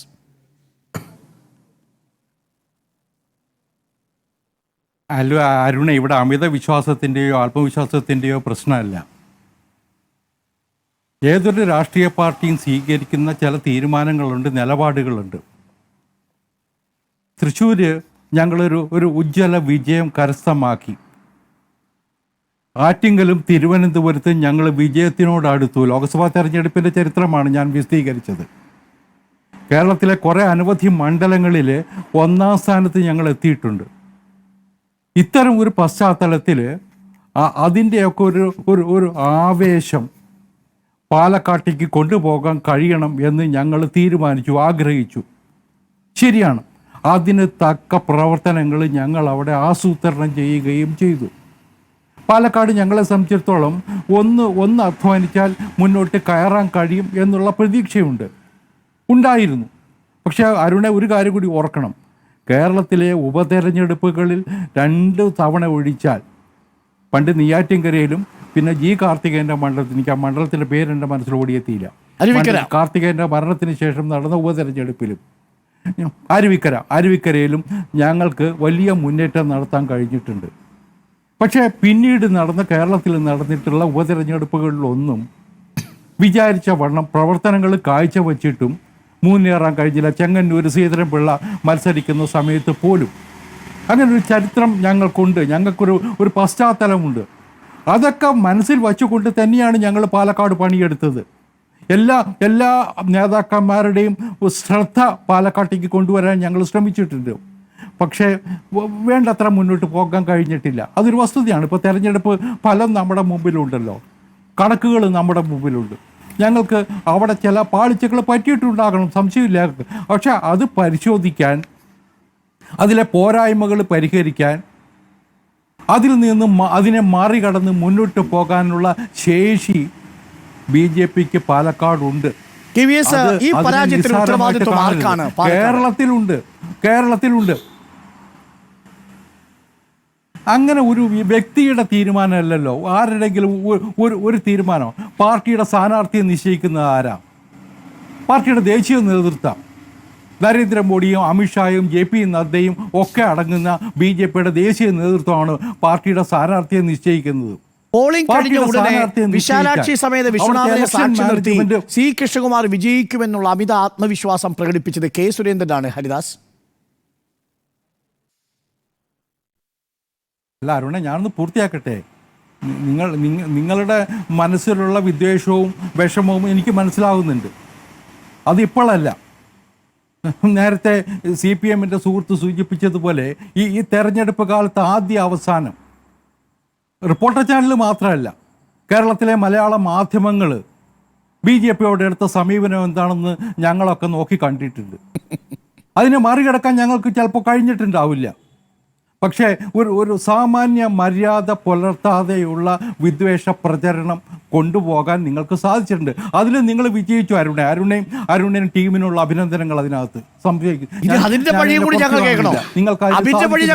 കേരളത്തിൽ നിങ്ങൾക്ക് CPMന്റെ വഴി വേറെ ഭാഗത്തുനിന്ന് വന്നു. അല്ലല്ല നിങ്ങൾ ചെയ്യുന്ന, ഞാൻ ഒരു മാധ്യമപ്രവർത്തകനായിരുന്നു, 10-30 കൊല്ലം ആ പണിയെടുത്ത ആളാണ്. മാധ്യമരംഗത്ത് പ്രവർത്തിക്കുമ്പോൾ പാലിക്കേണ്ട ചില മര്യാദകളുണ്ട്. ആ മര്യാദകൾ നിങ്ങൾ പാലിച്ചോ എന്ന് നിങ്ങൾ സ്വയം വിലയിരുത്തിയാൽ മതി. ഞാൻ നിങ്ങളെ ഉപദേശിക്കാനോ നന്നാക്കാനോ ഒന്നും വരുന്നില്ല. അതൊന്നും സാധിക്കില്ലെന്ന് എനിക്കറിയാം. കാരണം നിങ്ങളുടെയൊക്കെ താല്പര്യങ്ങൾക്ക് പല മാനങ്ങളും ഉണ്ട്. ഇപ്പോൾ ഞാൻ പറഞ്ഞ വിഷയത്തിലേക്ക് വരാം. ഞങ്ങൾക്ക് പാലക്കാട് സംഭവിച്ച പോരായ്മകൾ പരിഹരിക്കാനുള്ള ശേഷി ഞങ്ങൾക്കുണ്ട്. ഇതിനു മുമ്പും 2 സീറ്റ് ഉണ്ടായിരുന്ന സ്ഥിതിയിൽ നിന്ന് ഇന്ന് ഇന്ത്യ ഭരിക്കുന്ന 3-ാമത്തെ തവണ ഇന്ത്യ ഭരിക്കുന്ന കക്ഷിയായിട്ട് ഉയർന്നിട്ടുണ്ട്. പോരായ്മകൾ പരിഹരിച്ച് അതിനുള്ള പരിഹാരം കണ്ട് മുന്നോട്ട് പോയവരാണ് ഞങ്ങൾ. ഓരോ അടിയും ഞങ്ങൾ അങ്ങനെയാണ് മുന്നോട്ട് വെച്ചത്. അതുകൊണ്ട് കേരളത്തിലും ഞങ്ങൾക്ക് സാധിക്കും. ഞങ്ങൾ അതിൽ മുന്നോട്ട് പോവുക തന്നെ ചെയ്യും. അതിനെ ആരെയും കുറ്റപ്പെടുത്താനല്ല. സംസ്ഥാന പ്രസിഡന്റ് ഉൾപ്പെടെ ഞങ്ങളുടെ നേതാക്കന്മാരൊക്കെ ഓരോ ബൂത്തിൻ്റെ വരെ ചുമതല വഹിച്ചുകൊണ്ടാണ് പാലക്കാട് പ്രവർത്തിച്ചത്. ഞാൻ ഉൾപ്പെടെ അവിടെ ഉണ്ടായിരുന്നു. ഞങ്ങൾക്കൊക്കെ ചുമതലകൾ ഉണ്ടായിരുന്നു. അതുകൊണ്ട് പോരായ്മകൾ എന്തെങ്കിലും ഉണ്ടെങ്കിൽ, പ്രശ്നങ്ങൾ എന്തെങ്കിലും ഉണ്ടെങ്കിൽ അത് വിലയിരുത്താനുള്ള ഒരു സിസ്റ്റം പാർട്ടിയിലുണ്ട്, BJP-യിലുണ്ട്. അത് ആ വഴിയിലൂടെ BJP നീങ്ങും. ഞങ്ങൾ ഒന്നിച്ചിരുന്ന് ചർച്ച ചെയ്യും, പരിഹാരം കാണും. അത് വർദ്ധിപ്പിക്കാൻ സാധിച്ചു എന്നുള്ളതും വസ്തുതയാണ്. KVS ഹരിദാസ്, പാലക്കാട് നിങ്ങൾക്ക് കുറയുമ്പോൾ ചേലക്കരയിൽ നിങ്ങളുടെ വോട്ടിൽ ഒരു വർധനമുണ്ടാവുന്നു. 2021 അപേക്ഷിച്ച് 9,000 താണൂലധികം വോട്ട് അവിടെ വർദ്ധിച്ചിട്ടുണ്ട്. അത് വസ്തുതയാണ്. ഞാൻ അബിനിലേക്ക് വന്നാൽ, അബിൻ, ജയ്ക്ക് ചോദിച്ച ചോദ്യത്തിനുള്ള മറുപടി, SDP എന്നോ ജമാഅത്തെ എന്നോ RSS എന്നോ പറഞ്ഞവയെ തള്ളിപ്പറയാൻ നിങ്ങൾ തയ്യാറാകാത്തത് എന്തുകൊണ്ട്? അതുകൊണ്ടാണ് മഴവിൽ സഖ്യമെന്ന ഒരു പ്രധാനപ്പെട്ട ആരോപണം അവർ ഉന്നയിക്കുന്നത്. അബിൻ, അതായത് രണ്ട് കാര്യമുണ്ട് ശ്രീ അരുൺ അതിനകത്ത് മറുപടി. ഒന്ന്, ഞങ്ങൾ SDP ആയാലും ജമാഅത്തെ ഇസ്ലാമി ആയാലും RSS ആയാലും വർഗീയപരമായി നിലപാടെടുക്കുന്ന ഏതൊരു കക്ഷിയുടെയും വോട്ട് ഞങ്ങൾക്ക് വേണ്ട എന്ന് വളരെ വ്യക്തമായി ഞങ്ങൾ ആവർത്തിച്ച് വ്യക്തമാക്കിയതാണ്.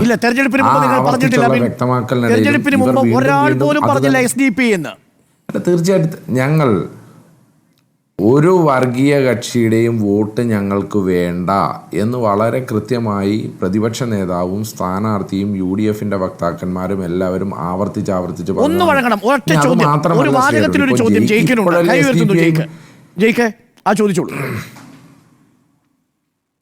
ഒറ്റ വാചകത്തിൽ ചോദിക്കണം. അബിന്റെ ഊഴമാണ്. ഇല്ല, ഞാൻ മനസ്സിലാക്കുന്നു അങ്ങയുടെ അടക്കം സാന്നിധ്യത്തിലാണ് SDPI എന്ന സംഘടനയുടെ പേര് പറയാൻ നിങ്ങൾക്ക് ആവതുണ്ടോ എന്ന് അങ്ങയുടെ സ്ഥാപനത്തിലെ മാധ്യമ പ്രവർത്തക UDF സ്ഥാനാർത്ഥിയോട് ചോദിച്ചു. മിണ്ടിയിട്ടില്ല. ഇന്ന് നടന്ന തള്ളിപ്പറയാൻ നിങ്ങൾ തയ്യാറുണ്ടോ? ഒരു വർഗീയ കക്ഷിയുടെയും എന്ന് പറഞ്ഞിട്ടുണ്ട്. ഞാൻ ഇത്രേ ചോദിക്കുന്നുള്ളൂ. വർഗീയ കക്ഷിയുടെ പേര് പറയാൻ നിങ്ങൾക്ക് എന്താ മടി? SDP-യും ജമാഅത്തെ ഇസ്ലാമിയും RSS-ഉം വർഗീയമാണെന്ന് പറയാൻ നിങ്ങൾക്ക് എന്താണ് പ്രയാസം? അതോ ആ വർഗീയ കക്ഷികൾക്ക് മതനിരപേക്ഷ പാർട്ടിയുടെ പരിവേഷം അടിച്ചു കൊടുക്കാനുള്ള ശ്രമമാണോ നിങ്ങൾ നടത്തുന്നത്? അതല്ലേ ന്യായമായി ഉയർന്നു വരുന്ന ചോദ്യം? ശരി, അബിൻ പറയട്ടെ മറുപടി. ജയിക്ക്, ഈ ചരിത്രം എന്ന് പറഞ്ഞാൽ ചവറ്റുകൊട്ടയിലിടാനുള്ളതല്ല. 96-ലെ തെരഞ്ഞെടുപ്പ് വിജയത്തിന് ശേഷം ദേശാഭിമാനി മുഖപ്രസംഗം എഴുതിയതാണ് ജമാഅത്തെ ഇസ്ലാമിയുടെ സഹായമുള്ളത് ഇടതുപക്ഷത്തിന് സഹായകരമായി എന്നുള്ളത്. ജമാഅത്തെ ഇസ്ലാമി കാലാകാലങ്ങളാക്കി ഇടതുപക്ഷത്തിന് ഓപ്പൺ സപ്പോർട്ട് ചെയ്യുന്ന പ്രസ്ഥാനമാണ്. ഇത് ഈ സംസ്ഥാനത്ത് എല്ലാവർക്കും അറിയാവുന്ന കാര്യമാണ്. ഹുസൈൻ രണ്ടത്താണി എങ്ങനെയാണ് ഇടതുപക്ഷ സ്വതന്ത്ര സ്ഥാനാർത്ഥിയായിട്ട് വന്നതെന്നും അബ്ദുൾ നാസർ മദനിയെയും പിണറായി വിജയനും വേദിയിലിരുന്നുകൊണ്ട് എന്തൊക്കെ പറഞ്ഞു എന്നുള്ളതും ഈ നാട് കണ്ടതാണ്. നിങ്ങൾ വന്ന് ഇവിടെ ഈ വർഗീയതയ്ക്കെതിരെയുള്ള ചാരിത്ര പ്രസംഗം നടത്തിയാൽ അതൊക്കെ ആരുടെ ചാരിത്ര പ്രസംഗമാണെന്നൊക്കെ കേൾക്കുന്ന എല്ലാവർക്കും അറിയാം എന്ന് മാത്രമേ ജയിക്കിനോട് പറയാനുള്ളൂ. ഞാൻ വളരെ കൃത്യമായി ഞങ്ങളുടെ പാർട്ടിയുടെ നിലപാട് വീണ്ടും ആവർത്തിച്ചു പറയുന്നു. തീവ്ര നിലപാടെടുക്കുന്ന ഏതൊരു സംഘടനയുടെയും വോട്ട് ഞങ്ങൾക്ക് വേണ്ട. അങ്ങനെ ഒരു വോട്ട് നേടിക്കൊണ്ട് ഞങ്ങൾക്ക് വിജയിക്കുകയും വേണ്ട. തോൽക്കാലാണ് വിധിയെങ്കിൽ ആ വിധി ഞങ്ങളങ്ങ് സ്വീകരിക്കും എന്ന് പറഞ്ഞു. പക്ഷെ ഇവിടെ അതല്ലല്ലോ പ്രശ്നം വരുന്നേ. ഇവിടെ ഇന്നല്ലേ മഴവിൽ സഖ്യത്തിൻ്റെ കാര്യം പറയണേ. ഇന്ന് രാവിലെ 7:59 വരെ ജയിക്കിൻ്റെ പാർട്ടിയുടെ നിലപാട് ഇതല്ലായിരുന്നു വരുന്നേ. ജയിക്കിൻ്റെ പാർട്ടിയുടെ നിലപാട് വടകരയും പാലക്കാടും തമ്മിൽ ഡീൽ എന്നുള്ളതായിരുന്നു. വടകരയിൽ ഷാഫി പറമ്പിലിനെ വിജയിപ്പിച്ചതിൻ്റെ പകരമായി പാലക്കാട് BJP-യെ കോൺഗ്രസ് ജയിപ്പിക്കാൻ പോകുന്നു എന്നുള്ളതായിരുന്നു ഇവരുടെ ഡീല്. ആ ഡീൽ ഇന്ന് റിസൾട്ട് കഴിഞ്ഞപ്പോൾ എന്താണ്? മഴവിൽ സഖ്യമായി. അതോടൊപ്പം തന്നെ പാലക്കാട് തൃശ്ശൂർ ഡീൽ എന്നുള്ള രീതിയിൽ നിലപാട് മാറ്റി. ഈ ഓന്തിനെ പോലും നാണിപ്പിക്കുന്ന തരത്തിൽ നിലപാട് മാറ്റിയതാരാ? അപ്പോൾ ഒന്നുകിൽ നിങ്ങൾ പറയണം വടകര പാലക്കാട് ഡീൽ എന്നുള്ളത് നിങ്ങൾ വെറുതെ നാട്ടുകാരെ പറ്റിക്കാൻ വേണ്ടി കാലങ്ങളായി പറഞ്ഞുകൊണ്ടിരുന്നതാണ് എന്ന് പറയാനുള്ള മാന്യത എങ്ങനെ നിങ്ങൾ കാണിക്കണം. എന്നിട്ട് വേണം ഇവിടെ വന്ന് അടുത്ത മഴവിൽ സഖ്യത്തിൻ്റെ കാര്യങ്ങളൊക്കെ പറയാൻ. പിന്നെ നിങ്ങൾ ഇത് കഴിഞ്ഞ പാർലമെന്റ് തെരഞ്ഞെടുപ്പിൽ തൃശ്ശൂർ പാർലമെന്റ് മണ്ഡലത്തിൽ ഇവരാർക്കാണ് വോട്ട് ചെയ്തത്? BJP-ക്ക് എതിരായിട്ട് ആരാണോ രണ്ടാമത് നിൽക്കണേ അവർക്ക് വോട്ട് ചെയ്യും. തൃശ്ശൂരിൽ VS സുനിൽകുമാറിന് ആരുടെയൊക്കെ വോട്ട് കിട്ടി? ആ വോട്ടിന്റെ ഘടന പരിശോധിച്ചാൽ നമുക്കറിയാമല്ലോ. അപ്പൊ ഇതൊന്നും ആവശ്യപ്പെട്ടിട്ടല്ല പലരും വോട്ട് ചെയ്യുന്നത്. പലരും വോട്ട് ചെയ്യും. പലരും അവിടെ മുദ്രാവാക്യം ഞങ്ങളെ ആർക്കും കിട്ടില്ല. അബിൻ, SDP നടത്തിയ പ്രകടനം കോൺഗ്രസിന്റെ മതേതര വോട്ടുകളുടെ മുഖത്തേറ്റ പ്രഹരമായിരുന്നില്ലേ? എങ്ങനെയാണ് അവരുടെ 18,000 വോട്ടിന് വിജയിച്ച് നിൽക്കുന്ന ഞങ്ങളുടെ അടുത്ത് ആകെ വിരലിൽ എണ്ണാവുന്ന കുറച്ച് വോട്ടുള്ള SDP-ക്കാർ ഒരു പ്രകടനം നടത്തിയാൽ അത് മങ്ങലേൽപ്പിച്ചുവെന്ന്, അതാണ് ഞാൻ ശ്രീ അരുണും അതുപോലെ തന്നെ റിപ്പോർട്ടർ ചാനലിനോടുള്ള വിയോജിപ്പ് ഞാൻ ആദ്യം രേഖപ്പെടുത്തിയത്. അതാണ് കാരണം. നിങ്ങളുടെ ഒരു റിപ്പോർട്ടിൻ്റെ ആദ്യത്തെ ടാഗ് ലൈൻ എന്താണ്? UDF വിജയത്തിന് പിന്നിൽ SDP വോട്ട് അതിപ്രധാനം. നിങ്ങളുടെ ഒരു ടാഗ് ലൈനാണ്. നിങ്ങൾ എന്താണ് ഉദ്ദേശിക്കുന്നത്? ഈ കോൺഗ്രസിന്റെ മേൽ അങ്ങനെ ഒരു ചാപ്പ കുത്താമെന്നാണോ നിങ്ങൾ എന്താണ് കരുതുന്നത്? മുനിസിപ്പാലിറ്റി ഉൾപ്പെടെയുള്ള സ്ഥലങ്ങളിൽ BJPയുടെ വോട്ടുകളിലേക്ക്, അതായത് ഹൈന്ദവ ന്യൂട്രൽ വോട്ടുകളിലേക്ക് കടന്നു കയറി ആ വോട്ടുകൾ പിടിച്ച് 18,000 വോട്ടിന് വിജയിച്ച് നിൽക്കുന്ന ഒരു സ്ഥാനത്താണ് നിങ്ങൾ പറയുന്നത് SDPയുടെ ഏതോ വിരലിൽ എണ്ണാവുന്ന വോട്ടുകൾ കാരണമാണ് UDF ജയിച്ചത് എന്ന് നിങ്ങൾ പറയുന്നത്. അതും മാത്രമല്ല, അരുൺ ഇന്ന് വളരെ സീരിയസ് ആയ ഒരു ഒഫൻസ്, സീരിയസ് ആയ ഒരു കമന്റ് പറഞ്ഞു. അതായത് SDPI ഉൾപ്പെടുന്ന UDFന്റെ ആളുകൾ അവിടെ സംഘർഷമുണ്ടാക്കി. താങ്കളുടെ വാക്കുകളാണ്. താങ്കളുടെ ഭാഗത്തുനിന്ന് ഉണ്ടായ ഒരു മിസ്റ്റേക്ക് ആണെങ്കിൽ താങ്കൾ തന്നെ അത് തിരുത്താൻ തയ്യാറാകണമെന്ന് ഞാൻ ഏറ്റവും താഴ്മയെ അപേക്ഷിക്കുകയാണ്. കാരണം എന്താണെന്നറിയോ, താങ്കളുടെ ഭാഗത്തുനിന്നുണ്ടായ ഏറ്റവും വലിയ ഗുരുതരമായ പിഴവാണ്. SDPI ഉൾപ്പെടുന്ന UDFന്റെ ആളുകൾ അവിടെ CPM DC ഓഫീസിന് മുമ്പിൽ പ്രശ്നമുണ്ടാക്കാൻ ശ്രമിച്ചു എന്നൊരു വാക്ക് താങ്കൾ പറഞ്ഞു. താങ്കൾ എങ്ങനെയാണ് താങ്കൾക്ക് അത് പറയാൻ UDFന് പിന്തുണ പ്രഖ്യാപിച്ചിട്ടില്ല ഇത്തവണ പരസ്യമായി? അത് നിങ്ങൾ വേണ്ടെന്ന് പറഞ്ഞിട്ടില്ലല്ലോ. ഇന്ന് പ്രകടനം DC ഓഫീസിന് മുന്നിൽ ആദ്യം പടക്കം, ഒരു നിമിഷം സർ, പടക്കം പൊട്ടിക്കാൻ വേണ്ടി ഈ SDPI പ്രവർത്തകർ ഈ പാലക്കാട് DC ഓഫീസിന് മുമ്പിൽ എത്തിയില്ലേ? അത് വസ്തുതയല്ലേ? അവർ പതാക വീശിയത് നമ്മൾ കണ്ടതല്ലേ? അതിന് പിന്നിൽ SDPI ഇല്ലേ? ഒപ്പമല്ലേ UDF പ്രവർത്തകർ നീങ്ങിയത്? ഞാൻ ശ്രീ അരുൺ, ഞാനൊരു വലിയ തർക്കത്തിനല്ല ഇവിടെ വേദിയിരിക്കുന്നത്. താങ്കൾ ഇന്ന് പറഞ്ഞ വാചകം ഇതായിരുന്നു: SDPI ഉൾപ്പെടെയുള്ള UDFന്റെ ആളുകൾ DC ഓഫീസിന്റെ മുമ്പിൽ വന്ന് പ്രശ്നമുണ്ടാക്കാൻ ശ്രമിക്കുന്നതാണോ ഈ പ്രശ്നം എന്നാണ് താങ്കൾ ചോദിച്ചത്. അതിന്റെ അർത്ഥം എന്താണ്? ഇത് കേൾക്കുന്നവർ എന്താണ് മനസ്സിലാക്കുന്നത്? ഞാനും താങ്കളും ഉൾപ്പെടെയുള്ള ഒരു പ്രേക്ഷകർ എന്താണ് അതിൽ നിന്ന് മനസ്സിലാക്കുന്നത്? ഞങ്ങൾ അതുകൊണ്ട് തന്നെയാണ് ഞാൻ ഇന്ന് 2 വിഷയങ്ങളിൽ SDPI പ്രവർത്തകർ പടക്കം പൊട്ടിച്ചാൽ ഞങ്ങൾക്ക് എന്ത് ഞങ്ങൾ ഇതിന്റെയൊക്കെ ഓണർഷിപ്പ് എടുക്കുന്നത് എങ്ങനെയാണ് അരുൺ? SDPI പ്രവർത്തകർ പലതും ചെയ്യുന്നുണ്ട്, കൊലപാതകം നടത്തുന്നുണ്ട്, ഇതിന്റെയൊക്കെ ഓണർഷിപ്പ് എടുക്കാൻ ഞങ്ങളുടെ പണി, അല്ലെങ്കിൽ മറ്റൊരു കളി.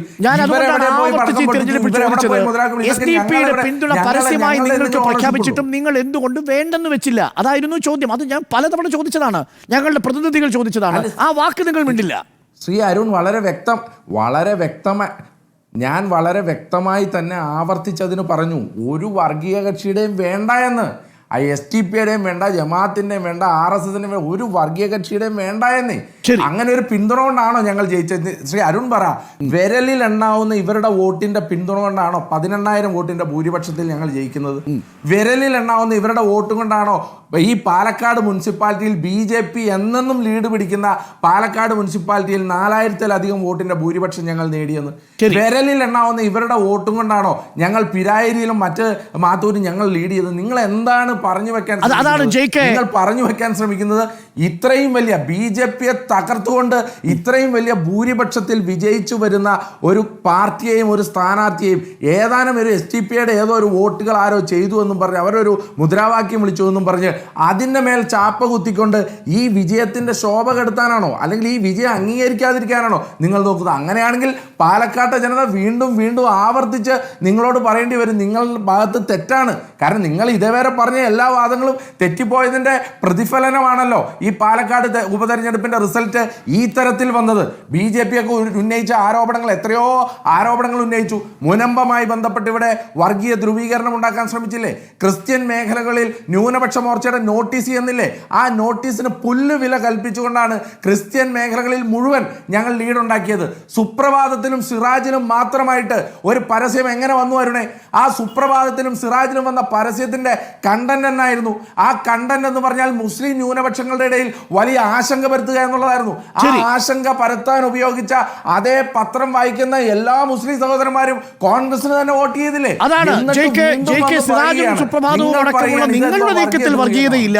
SDPI അല്ലെങ്കിൽ ജമാഅത്തെ 4 വോട്ട് UDFന് BJP ചെറുക്കാൻ കൊടുത്താൽ അത് വർഗീയതയാവും. അതെന്ത് നിലപാടാണ് ജയ്ക്ക്? തീർച്ചയായിട്ടും ഞാനതിന്റെ മറുപടിയിലേക്ക് തന്നെ വരാം. അതായത് ഇപ്പോൾ ഇവർ പറയുന്നു യുവമോർച്ചയുടെ നോട്ടീസിനെ സംബന്ധിച്ച് നമ്മുടെ യൂത്ത് കോൺഗ്രസ് നേതാവിന് അനിതര സാധാരണമായ പ്രയാസമുണ്ട്. ഞാൻ പറയുന്നത് യുവമോർച്ച കാസ പീസ സംഘത്തെ ഉപയോഗിച്ചുകൊണ്ട് നടത്തുന്ന പ്രചരണത്തെയും നമ്മൾ തള്ളിപ്പറയണം. അതേ കരുത്തോടുകൂടെ, അല്ലെങ്കിൽ ആനുപാതികമായ കരുത്തോടുകൂടെ എങ്കിലും SDPIയുടെ നോട്ടീസിനെയും നമ്മൾ തള്ളിപ്പറയണം. നിങ്ങൾ എന്തുകൊണ്ടാണ് അത്തരത്തിലൊരു സമീപനം കാണിക്കാത്തത് എന്ന ചോദ്യമാണ് ഞാൻ ചോദിക്കുന്നത്. അപ്പൊ പറയുകയാണ്, പാലക്കാട് ഞങ്ങൾക്ക് കിട്ടിയ 18,000 വോട്ട് മുഴുവൻ SDPI യുടെ ആണോ ജമാഅത്തെ ഇസ്ലാമിയുടെ ആണോ? തർക്കം എന്താണ്? UDF ലഭിച്ച മുഴുവൻ വോട്ടും വർഗീയവാദികളുടെ വോട്ടാണെന്ന ഒരു അഭിപ്രായവും നമ്മുടെ നാട്ടിൽ യുക്തിസഹമായി ചിന്തിക്കുന്ന ഒരു മനുഷ്യനും ഉണ്ടാകില്ല. പക്ഷേ പ്രത്യേകത എന്താണ്? നിങ്ങൾ താൽക്കാലികമായ തെരഞ്ഞെടുപ്പിന് നേട്ടത്തിന് വേണ്ടി ജമാഅത്തെ ഇസ്ലാമിയെയും SDP-യെയും RSS പോലെയുള്ള ചെറുതും വലുതുമായ വർഗീയ കക്ഷികളെ പ്രോത്സാഹിപ്പിക്കുന്നു, അവർക്ക് താരാട്ട് പാടുന്നു. അവരുടെ പേര് പറയുമ്പോൾ ഒരു വർഗീയവാദിയുടെയും വോട്ട് വേണ്ട എന്ന് പറയുന്നതിന് പകരം SDP-യുടെ വോട്ട് വേണ്ട എന്നും RSS-ന്റെ വോട്ട് വേണ്ട എന്ന് പറയാനുള്ള കരളുറപ്പ് നിങ്ങൾക്കില്ല. നിങ്ങൾക്കെന്ന് പറയുന്നാൽ UDF-നില്ല. അവിടെയാണ് പ്രശ്നം. അവിടെ നിങ്ങൾ കാണുന്നത് എന്താണ്? ഇപ്പോഴും നമ്മൾ ചർച്ച ചെയ്തത് പോലെ ചെറു സംഘം പ്രകടനം നടത്തി. ആ പ്രകടനത്തിൽ എന്ത് തെറ്റ്? UDF പ്രതിനിധി ന്യായീകരിക്കുകയാണ്. SDP ഒരു ചെറു സംഘമാണോ? അവർ 10-40 പേരെ വിക്ടോറിയ കോളേജിന് മുമ്പിൽ UDF-ന് അഭിവാദ്യം അർപ്പിക്കാൻ 10-40 പേരെ വന്നിട്ടുണ്ടാകുള്ളൂ. ആ SDP അപകടകരമായ സംഘമാണ് എന്ന അഭിപ്രായം യൂത്ത് കോൺഗ്രസ് നേതാവെ അങ്ങേക്കില്ലെങ്കിലും അങ്ങയുടെ കൂടെ കൊടി പിടിച്ച് നടന്ന മതനിരപേക്ഷവാദിയായ കോൺഗ്രസ്സുകാരനായ പുന്ന നൗഷാദിനുണ്ട്. പുന്ന നൗഷാദിന്റെ വീടിന്റെ മുമ്പിൽ പോയി, ജോസഫ് മാഷിന്റെ വീടിന്റെ മുമ്പിൽ പോയി യൂത്ത് കോൺഗ്രസ് നേതാവിന് പറയാൻ പറ്റുമോ? SDP ഒരു ചെറു സംഘമല്ലേ, ഒരു ചെറു പാർട്ടിയല്ലേ, 10-40 പേരല്ലേ ഉള്ളൂ എന്ന് പൊള്ളും. മതനിരപേക്ഷവാദിയായ കേരളത്തിലെ ഏത് മലയാളിക്കും പൊള്ളും. പക്ഷെ അങ്ങേക്ക് പൊള്ളില്ലല്ലേ? അങ്ങേക്ക് UDF-ന് വേണ്ടി 10 സിന്ദാബാദ് വിളിച്ചപ്പോ 4 വോട്ട് തരാമെന്ന് പറഞ്ഞപ്പോ SDP ഒരു ചെറു സംഘമല്ലേ, ഞങ്ങൾക്ക് ചെയ്താലെന്താ ചെയ്തില്ലേലെന്താ, ഞങ്ങൾ പേര് മിണ്ടില്ല എന്ന് അല്ലേ? പുന്ന നൗഷാദ് മുതൽ ജോസഫ് മാഷ് വരെയുള്ളവരുടെ മുമ്പിൽ നിങ്ങളുടെ നിലപാടിന് അനിതിര സാധാരണമായ തിരിച്ചടി ഉണ്ടാകും. ഒരു സംശയം വേണ്ടതില്ല. പിന്നെ പറഞ്ഞത് എന്താണ്? പറയുമ്പോ ചരിത്രം ചവിറ്റുകൊട്ടയിൽ ഇടാനുള്ളതല്ല എന്ന് യൂത്ത് കോൺഗ്രസ് നേതാവ് എന്നെ ഓർമ്മിപ്പിക്കുകയാണ്. പറഞ്ഞത് നന്നായി. ദീർഘകാലമായി ഇവർ ഏത് സംവാദത്തിലും വരുമ്പോൾ ഞങ്ങൾ ജമാഅത്തെ ഇസ്ലാമിയെയും SDP-യെയും RSS-നെ തള്ളിപ്പറയാൻ കോൺഗ്രസിനില്ലാത്ത നട്ടല് ഞങ്ങൾ കാണിക്കുമ്പോൾ ഇവർ സ്ഥിരം പറയാറുള്ളതാണ്, ഒരു 1996-ൽ ദേശാഭിമാനിയുടെ എഡിറ്റോറിയലിൽ പിന്തുണയെ ഞങ്ങൾ സ്വാഗതം ചെയ്തു എന്നല്ലേ? നമുക്ക് ആ എഡിറ്റോറിയൽ തന്നെ എടുത്ത് ചർച്ച ചെയ്ത് കളയാം. ദീർഘകാലമായി ഇങ്ങനൊരു അവസരം നോക്കിയിരിക്കുകയായിരുന്നു. ഏതാ എഡിറ്റോറിയൽ? യൂത്ത് കോൺഗ്രസ് നേതാവ് വായിച്ചിട്ടുണ്ടോ? ഏതാ സമയം? 1996 ഏപ്രിൽ മാസം 22 തിങ്കളാഴ്ച ദേശാഭിമാനി എഴുതിയ എഡിറ്റോറിയൽ ഉണ്ട്. ആ എഡിറ്റോറിയലിന്റെ 4-ാം ഖണ്ഡിക, എഡിറ്റോറിയൽ മുഴുവൻ വായിക്കണം നേതാവേ, പകുതി വായിച്ചിട്ട് നിങ്ങൾക്ക് സൗകര്യമുള്ള വ്യാഖ്യാനം നടത്തല്ല. അതിന്റെ 4-ാം ഖണ്ഡിക ഉണ്ടല്ലോ, ദേശാഭിമാനികളെ രാഷ്ട്രീയകാര്യ ലേഖകനും എഡിറ്റോറിയൽ സംഘവും പറയുന്നത് എന്താണ്? ലോകത്തിൽ എവിടെയും ഉണ്ടാകുന്ന സംഭവങ്ങളായാലും പ്രശ്നങ്ങളായാലും സ്വന്തം ഇസ്ലാമിക വീക്ഷണത്തിലൂടെ ആ മതത്തിലൂന്നി നിന്ന് മാത്രം വീക്ഷിക്കുകയും നിരീക്ഷണം നടത്തുകയും ചെയ്യുന്ന സംഘടനയാണ് ജമാഅത്തെ ഇസ്ലാമി. ഏത്? അങ്ങ് പറഞ്ഞ എഡിറ്റോറിയലിൽ ഞങ്ങളുടെ പാർട്ടിയുടെ മുഖപത്രമായ ദേശാഭിമാനി എഴുതുന്നതാണ്, ലോകത്തെവിടെ പ്രശ്നം ഉണ്ടായാലും സ്വന്തം മതത്തിന്റെ വീക്ഷണകോണിലൂടെ മാത്രം കാര്യങ്ങളെ വിലയിരുത്തുന്ന ഒരു വർഗീയ പാർട്ടിയാണ് ജമാഅത്തെ ഇസ്ലാമി. അങ്ങനെ 4 വാചകം പറയാൻ 96-ൽ വേണ്ട. തെരഞ്ഞെടുപ്പ് ജയിച്ചല്ല പാലക്കാട്, ചേലക്കരയിൽ തോറ്റും പോയി. ഇനിയെങ്കിലും തയ്യാറുണ്ടോ ജമാഅത്തെ ഇസ്ലാമി ഇതാണെന്ന് പറയാൻ? SDP ഇന്നതാണെന്ന് പറയാൻ? ഒരു നിമിഷം ശ്രീ ജയ്ക്ക്, അതേ ജമാഅത്തെ ഏത് പ്രശ്നമുണ്ടെങ്കിലും അതിനെ മതാടിസ്ഥാനത്തിൽ കാണുന്ന ജമാഅത്തയുടെ വോട്ടും പിന്തുണയും നിങ്ങൾക്ക് ഒരു കാലഘട്ടം വരെ സ്വീകരിക്കുന്നതിൽ ബുദ്ധിമുട്ടുണ്ടായിരുന്നില്ലേ ജയ്ക്ക്?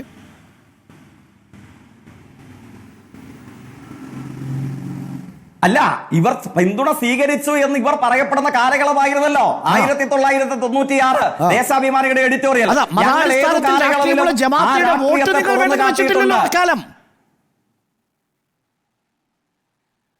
അതെന്താ വേണ്ടെന്ന് വെച്ചിട്ടില്ലാത്ത? അങ്ങ് പരിശോധിച്ച് നോക്ക. ജമാഅത്തെ ഇസ്ലാമിയെ സംബന്ധിച്ച് CPIM നിലപാട് സ്വീകരിച്ച് ഏത് കാലഘട്ടവും നിങ്ങൾ പരിശോധിച്ച് നോക്ക. ഇത്തരത്തിലൊരു സമീപനം ഞങ്ങൾ ഉണ്ടായിരുന്നില്ലേ? മുഖ്യമന്ത്രി പിണറായി വിജയൻ കൂടിക്കാഴ്ച നടത്തിയിട്ടില്ലേ? അതിന് രമേശ് ചെന്നിത്തല ചോദിച്ചപ്പോൾ വിമർശിച്ചിട്ടില്ലേ? ഞാൻ പറഞ്ഞല്ലോ, അങ്ങ് പരിശോധിച്ചു നോക്ക. ഞാൻ ആവർത്തിച്ച് പറയുന്നു, ജമാഅത്തെ ഇസ്ലാമിയുടെ പിന്തുണ ഇടതുപക്ഷ രാഷ്ട്രീയത്തിന് വ്യാപകമായി ലഭിച്ചു എന്ന് പറയപ്പെടുന്ന സമയം 1996 സമയ കാലയളവാണ്. ആ കാലയളവിൽ പോലും ഞങ്ങളുടെ നിലപാടെന്തായിരുന്നു?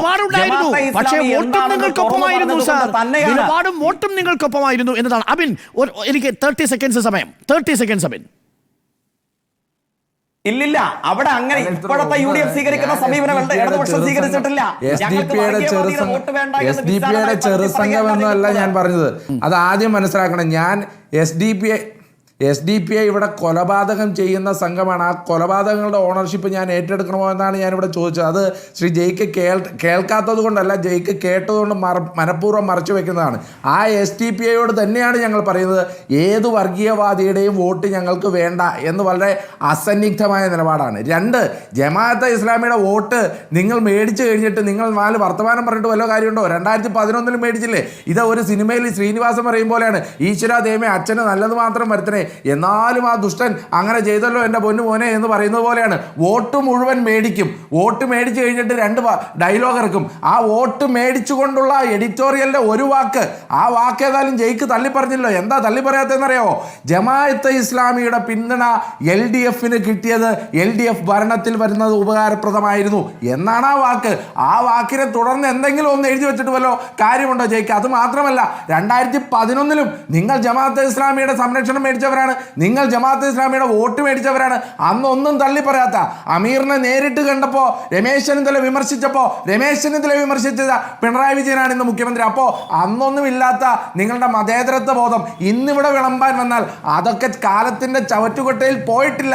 ചരിത്രമുള്ള എല്ലാവർക്കും അറിയാം എന്നതാണ് ഞാൻ ഉദ്ദേശിച്ചത്. ശരി, പാലക്കാട് കോട്ടകൾ തകർത്ത് UDF നേടിയ വിജയവും ചേലക്കരയിൽ ചെങ്കോട്ട തുടർന്നു തന്നെ നിലനിർത്തിയ LDFന്റെ വിജയവും ഭരണവിരുദ്ധ വികാരത്തിന്റെ പ്രതിഫലനമാണോ എന്നാണ് നമ്മൾ ഈ ഘട്ടത്തിൽ പരിശോധിക്കുന്നത്. കുറഞ്ഞ സമയം മാത്രമേ നമുക്കുള്ളൂ 3 അതിഥികൾക്കും നൽകാൻ. അതുകൊണ്ട് ആ ചോദ്യത്തിനുള്ള മറുപടി കൂടി നൽകി അതിഥികൾ 1.5 മിനിറ്റ് വീതം സമയമെടുത്ത് പ്രതികരണം അവസാനിപ്പിക്കണം. ശ്രീ KV ഹരിദാസിലേക്ക്. ഇത് ഭരണവിരുദ്ധ വികാരമാണെന്ന് പ്രതിപക്ഷം പറയുന്നു. അങ്ങനെ ഒരു നിലപാട് BJPക്കുണ്ടോ? ഇപ്പോൾ BJPയിൽ സന്ദീപ് വചസ്പതിയുടെ ഒരു പോസ്റ്റ് വന്നിട്ടുണ്ട്. BJP സംസ്ഥാന അധ്യക്ഷനടക്കം നേതൃത്വം നൽകിയിട്ടും വോട്ട് ചോർന്നത് ഗൗരവതരമാണ്, പരിശോധിക്കണമെന്നാണ് അദ്ദേഹത്തിൻ്റെ ഫേസ്ബുക്ക് പോസ്റ്റ് വന്നിരിക്കുന്നത്. സന്ദീപ് വാരിന് പുറത്തുപോയി. സന്ദീപ് വചസ്പതി അടക്കമുള്ളവർ പാർട്ടിക്കുള്ളിൽ തന്നെ ഒരു വിമത ശബ്ദം ഉയർത്തി കഴിഞ്ഞിരിക്കുന്നു. ശ്രീ KV ഹരിദാസ്, രണ്ടിനുമുള്ള മറുപടി.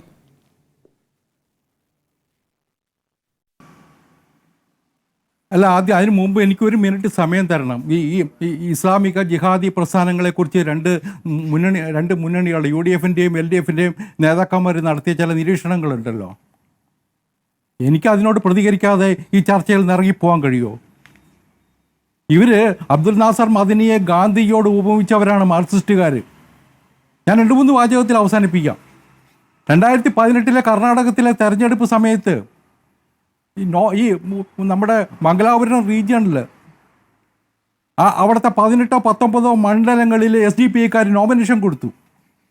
രാത്രിക്ക് രാത്രി അവർ പിൻവലിച്ചു. എന്നിട്ട് പറഞ്ഞു ഞങ്ങൾ BJP തോപ്പിക്കാൻ കോൺഗ്രസിന് പിന്തുണ കൊടുക്കുകയാണെന്ന്. ചരിത്രത്തിൻ്റെ ഭാഗമാണ്. KC വേണുഗോപാൽ കർണാടകത്തിൻ്റെ ചുമതല നോക്കുന്ന കാലഘട്ടത്തിലാണ്. കേരളത്തിൽ ഇടതുപക്ഷ മുന്നണിയും SDPയുമായി ചേർന്നിട്ട് എത്ര തദ്ദേശ ഭരണ സ്ഥാപനങ്ങളിൽ ഭരണത്തിലുണ്ടായിരുന്നു? ഇതൊക്കെ കേരളത്തിലുള്ളതല്ലേ?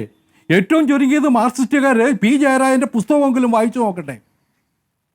ഇവിടുത്തെ ജിഹാദി പ്രസ്ഥാനങ്ങളെക്കുറിച്ചും അതിന് CPM നൽകിയ പിന്തുണയെക്കുറിച്ചും അതിൽ വന്നിട്ടുള്ള പാകപ്പിഴകളെക്കുറിച്ചും ജയരാജന് ഇപ്പോൾ ബോധ്യമുണ്ടായിട്ടുണ്ട്. അപ്പോൾ ഇതൊക്കെ മുൻകാലങ്ങളിൽ ഇവരൊക്കെ ഒന്നിച്ച് കൊണ്ടു നടന്നതാണ് ഇതൊക്കെ. ഇപ്പോൾ പാലക്കാട് ഞാനും പ്രചരണ രംഗത്തുണ്ടായിരുന്നു. ഈ ശക്തികളൊക്കെ തന്നെ രഹസ്യമായിട്ടും പരസ്യമായിട്ടും വീട് കയറി കോൺഗ്രസിന് വേണ്ടി വോട്ട് പിടിക്കുകയുണ്ടായില്ലേ? അതിനെ പിന്തുണയ്ക്കാൻ കോൺഗ്രസ് നേതാക്കന്മാർ പുറകെ ഉണ്ടായിരുന്നില്ലേ? ഇതൊക്കെ നമ്മൾ കണ്ടതാ. ഇതൊക്കെ കഴിഞ്ഞിട്ട് ഇപ്പോൾ ഈ പോപ്പുലർ ഫണ്ടിനെ നിരോധിച്ച സമയത്ത് ഒരു കാര്യം കൂടി അരുണേ, പോപ്പുലർ ഫണ്ടിനെ രാജ്യത്ത് നിരോധിച്ച സമയത്ത് ഒരാളെ പോലും കേരളത്തിലെ പോലീസിനെ കൊണ്ട് അറസ്റ്റ് ചെയ്യിക്കാൻ പിണറായി വിജയൻ സമ്മതിച്ചോ? ഒരാളെ പോലും ഒരു റെയ്ഡ് കേരള പോലീസ് നടത്തിയോ? NIAയുടെ സംഘം വന്നതിന് ശേഷമാണ് ഇവിടുത്തെ അറസ്റ്റും ഈ ആൾക്കാരെ പിടിച്ചുകൊണ്ട് പോയതും ഒക്കെ നമ്മുടെ മുമ്പിലുണ്ട് ചരിത്രം. അതുകൊണ്ട് ഈ പോപ്പുലർ ഫണ്ടിനെ വരെ സംരക്ഷിച്ച് നിർത്തിയത് CPM ആണ് കേരളത്തിൽ. കോൺഗ്രസ് വേറൊരു തരത്തിലാണ് ഇന്ത്യ മുഴുവൻ അവർക്കൊപ്പം നിന്നത്. കാശ്മീരിൽ ഇപ്പോൾ നടന്ന തെരഞ്ഞെടുപ്പിൽ ഇപ്പോൾ ജമാഅത്തെ ഇസ്ലാമിയെക്കുറിച്ച് പറയുന്നുണ്ടല്ലോ. ജമ്മു കാശ്മീരിൽ ഇപ്പം നടന്ന നിയമസഭാ തെരഞ്ഞെടുപ്പിൽ CPMും കോൺഗ്രസും നാഷണൽ കോൺഫറൻസും ഒക്കെ ഒന്നിച്ചായിരുന്നല്ലോ. അവരുടെ കൂടെ ജമാഅത്തെ ഇസ്ലാമി ഉണ്ടായിരുന്നില്ലേ? ജമാഅത്തെ ഇസ്ലാമിയുടെ പിന്തുണ അവർക്ക് കിട്ടിയിരുന്നില്ലേ? ഇതൊക്കെ പറഞ്ഞിട്ട് ഈ പാലക്കാട് രാഷ്ട്രീയം പറഞ്ഞ് വർഗീയതക്കെതിരാണ്, ഞങ്ങൾ വർഗീയതയോട് ബന്ധമില്ല എന്നൊക്കെ പറഞ്ഞാൽ ഇവരാരും വിശ്വസിക്കില്ല. ഇവര് രണ്ടുപേരും ഈ ഇസ്ലാമിക ജിഹാദി പ്രസ്ഥാനങ്ങളുടെ തോഴന്മാരാണ്. അവസാനിപ്പിക്കാൻ നിർഭാഗ്യവശാൽ ഭരണവിരുദ്ധ വികാരത്തിന്റെ കാര്യത്തിലേക്ക് പോകാൻ കഴിയില്ല. 3 അതിഥികളും ക്ഷമിക്കണം, ഇനി ഓരോ മിനിറ്റ് വീതമേ എനിക്ക് ബാക്കിയുള്ളൂ. ശ്രീ ജയിക്കിന് മറുപടി പറയാം KVS ഹരിദാസ് കൂടി ഉന്നയിച്ച വിഷയത്തിൽ. അതായത് 1 മിനിറ്റ് കൊണ്ട് മറുപടി പറഞ്ഞ് തീർക്കാൻ കഴിയുന്ന പ്രശ്നങ്ങളല്ല. പക്ഷെ എന്തായാലും KVSലേക്ക് വരുന്നതിന് തൊട്ട് മുമ്പ് യൂത്ത് കോൺഗ്രസിന്റെ പ്രതിനിധി ഓന്ത് നിറം മാറുന്നതിനെ സംബന്ധിച്ചാണ് പറഞ്ഞത്. നമ്മൾ ഈ ചർച്ചയിൽ ആവർത്തിച്ച് ചോദിച്ചു, ഈ SDPIയുടെ സാന്നിധ്യത്തെ നിങ്ങൾ തള്ളിപ്പറയുന്നുണ്ടോ? RSS വിട്ട് അഭിനവ കോൺഗ്രസ് ആയി മാറിയ നേതാവ് വന്ന് RSSന്റെ ശാഖ പടിയാൻ 1 വർഷം വരെ എന്റെ മാതൃസ്വത്വം പിതൃസ്വത്വം ഞാൻ വിട്ടുകൊടുക്കാൻ തയ്യാറാണ് എന്നതിനെ സംബന്ധിച്ച് നിങ്ങൾക്ക് നിലപാടുണ്ടോ? RSS മുതൽ SDPI വരെയുള്ള സംഘടനകളോട് UDFും കോൺഗ്രസും സ്വീകരിക്കുന്ന ഈ സമീപനത്തെ സംബന്ധിച്ച് ചോദിക്കുമ്പോൾ കമ എന്നൊരു അക്ഷരം മിണ്ടാൻ അദ്ദേഹത്തിന് ഇപ്പോഴും കഴിയുന്നില്ല. ഈ സംഘടനകളുടെ പേരെടുത്ത് പറഞ്ഞിട്ട് ഇവന്മാരൊക്കെ കേരളത്തിലെ മതനിരപേക്ഷ വിരുദ്ധരാണ് എന്ന് പറയാൻ ഇപ്പോഴും നട്ടല് കോൺഗ്രസ് നേതൃത്വത്തിന് ഇല്ല എന്നുള്ളതാണ് ഈ ചർച്ചയുടെ ഈ മണിക്കൂറിലും നമ്മളെ ആശങ്കപ്പെടുത്തുന്നത്. പിന്നെ പ്രത്യേകത എന്താണ്? ആദരണീയനായ KVS ജമാഅത്തെ ഇസ്ലാമിയെ കുറിച്ച് പറഞ്ഞത് നന്നായി.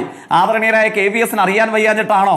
ആരാണ് കുൽഗാമിൽ ജമാഅത്തെ ഇസ്ലാമിയോടൊപ്പം ചേർന്ന് മുഹമ്മദ് യൂസഫ് തരിഗാമി എന്ന് പറയുന്ന കമ്മ്യൂണിസ്റ്റ് പാർട്ടിയുടെ പ്രവർത്തകനെ ഈ തെരഞ്ഞെടുപ്പിൽ തോൽപ്പിക്കാൻ ശ്രമിച്ചത് ആരാണ്? ജമാഅത്തെ ഇസ്ലാമി ഹിന്ദു വിട്ടിട്ട് അതിന് നിരോധനം നേരിടേണ്ട വന്നപ്പോൾ കാശ്മീരിൽ പ്രാദേശികമായി രൂപീകരിച്ച ജമാഅത്തെ ഇസ്ലാമിയുടെ കൈ പിടിച്ചിട്ടായിരുന്നില്ലേ BJP CPIMന്റെ നേതാവായ മുഹമ്മദ് യൂസഫ് തരിഗാമിയെ തോൽപ്പിക്കാൻ വേണ്ടി ശ്രമിച്ചത്? ഇങ്ങനെ എത്രയെത്ര അനുഭവങ്ങളുണ്ട്. ലക്ഷണമൊത്ത മതവിരുദ്ധരുമായി, ലക്ഷണമൊത്ത രാജ്യവിരുദ്ധരുമായി നിങ്ങൾ എത്രയോ സ്ഥലങ്ങളിൽ കൈകോർത്തിട്ടിരിക്കുന്നു. അതുകൊണ്ട് അത്തരം ചരിത്രത്തിലേക്ക് എനിക്കും പോകണമെന്നില്ല. പക്ഷെ ആദരണീയനായ KVS നിർബന്ധിച്ചാൽ RSS ഈ ജിഹാദികളുടെ കൈകോർത്ത, RSS ജിഹാദികളും പോപ്പുലർ ഫ്രണ്ട് ജിഹാദികളും കൈകോർത്ത ഇത്തരം അനുഭവങ്ങൾ നൂറുകണക്കിന് കേരളത്തിന്റെയും ഇന്ത്യയുടെയും അനുഭവങ്ങളുണ്ട്. അശ്വിനി കുമാറിന്റെ മരണത്തെ തുടർന്നുള്ള അനുഭവങ്ങളെ ഞാൻ വിശദീകരിക്കണോ? അതിന്റെ പാപത്തിന്റെ പങ്ക് പറ്റി പണിതുയർത്തിയ കാര്യാലയത്തിന് ആരുടെ കയ്യിൽ നിന്ന് പണം സ്വീകരിച്ചു എന്നതിനെ സംബന്ധിച്ച് ഞാൻ വിശദീകരിക്കണോ? അതൊക്കെ വിശദീകരിച്ചാൽ ആദരണീയനായ KVS രണ്ടു ജിഹാദികളും തമ്മിൽ കൈകോർത്ത് പങ്ക് പറ്റിയ പാപഭാരത്തിന്റെ പണത്തെ സംബന്ധിച്ച് നമുക്ക് ചർച്ച ചെയ്യേണ്ടതായി വരും. ശരി, മറുപടി പറയാൻ അവസരം നൽകണം. അല്ലല്ല, എനിക്ക് സമയത്തിന് പരിമിതിയുണ്ട്. ജയിക്കൊരു നിമിഷം, എനിക്ക് അഭിനയിലേക്ക് പോയി നമുക്ക് ചർച്ച ചെയ്യണം. എന്ത് പറഞ്ഞു എന്നാണ് പറഞ്ഞത്? KVS ഫാക്ച്വൽ അല്ലാത്ത എന്തെങ്കിലും ഉണ്ടെങ്കിൽ 10 സെക്കൻഡ്സ്, ഫാക്ച്വൽ അല്ലാത്ത ഇതുവരെ പറഞ്ഞതിൽ എന്തെങ്കിലും ഉണ്ടെങ്കിൽ KVS ഒബ്ജക്ട് ചെയ്യാം. ഈ RSSും പോപ്പുലർ ഫ്രണ്ടുമായിട്ട് ബന്ധമുണ്ടെന്നൊക്കെ പറഞ്ഞാൽ ഈ ലോകത്തല്ലേ ഇവരാരും ജീവിക്കുന്നേ? ശരി, പോപ്പുലർ ഫ്രണ്ടിന്റെ കത്തിക്കരയായി എത്ര അശ്വിനി കുമാറിന്റെ വധത്തെ സംബന്ധിച്ച് അങ്ങയുടെ അഭിപ്രായം എന്താണ്? അതിലെ SDPIക്കാരെ രക്ഷപ്പെട്ടു പോയതിനെ സംബന്ധിച്ച് അങ്ങയുടെ അഭിപ്രായം എന്താണ്? അശ്വിനി കുമാറിന്റെ വധത്തിന്റെ പാപഭാരത്തിന്റെ പണം പറ്റിയതിനെ സംബന്ധിച്ച അങ്ങേക്ക് എന്താ അഭിപ്രായം പറയാനുള്ളത്? ഇത് നമ്മളുടെ കാര്യമല്ലേ?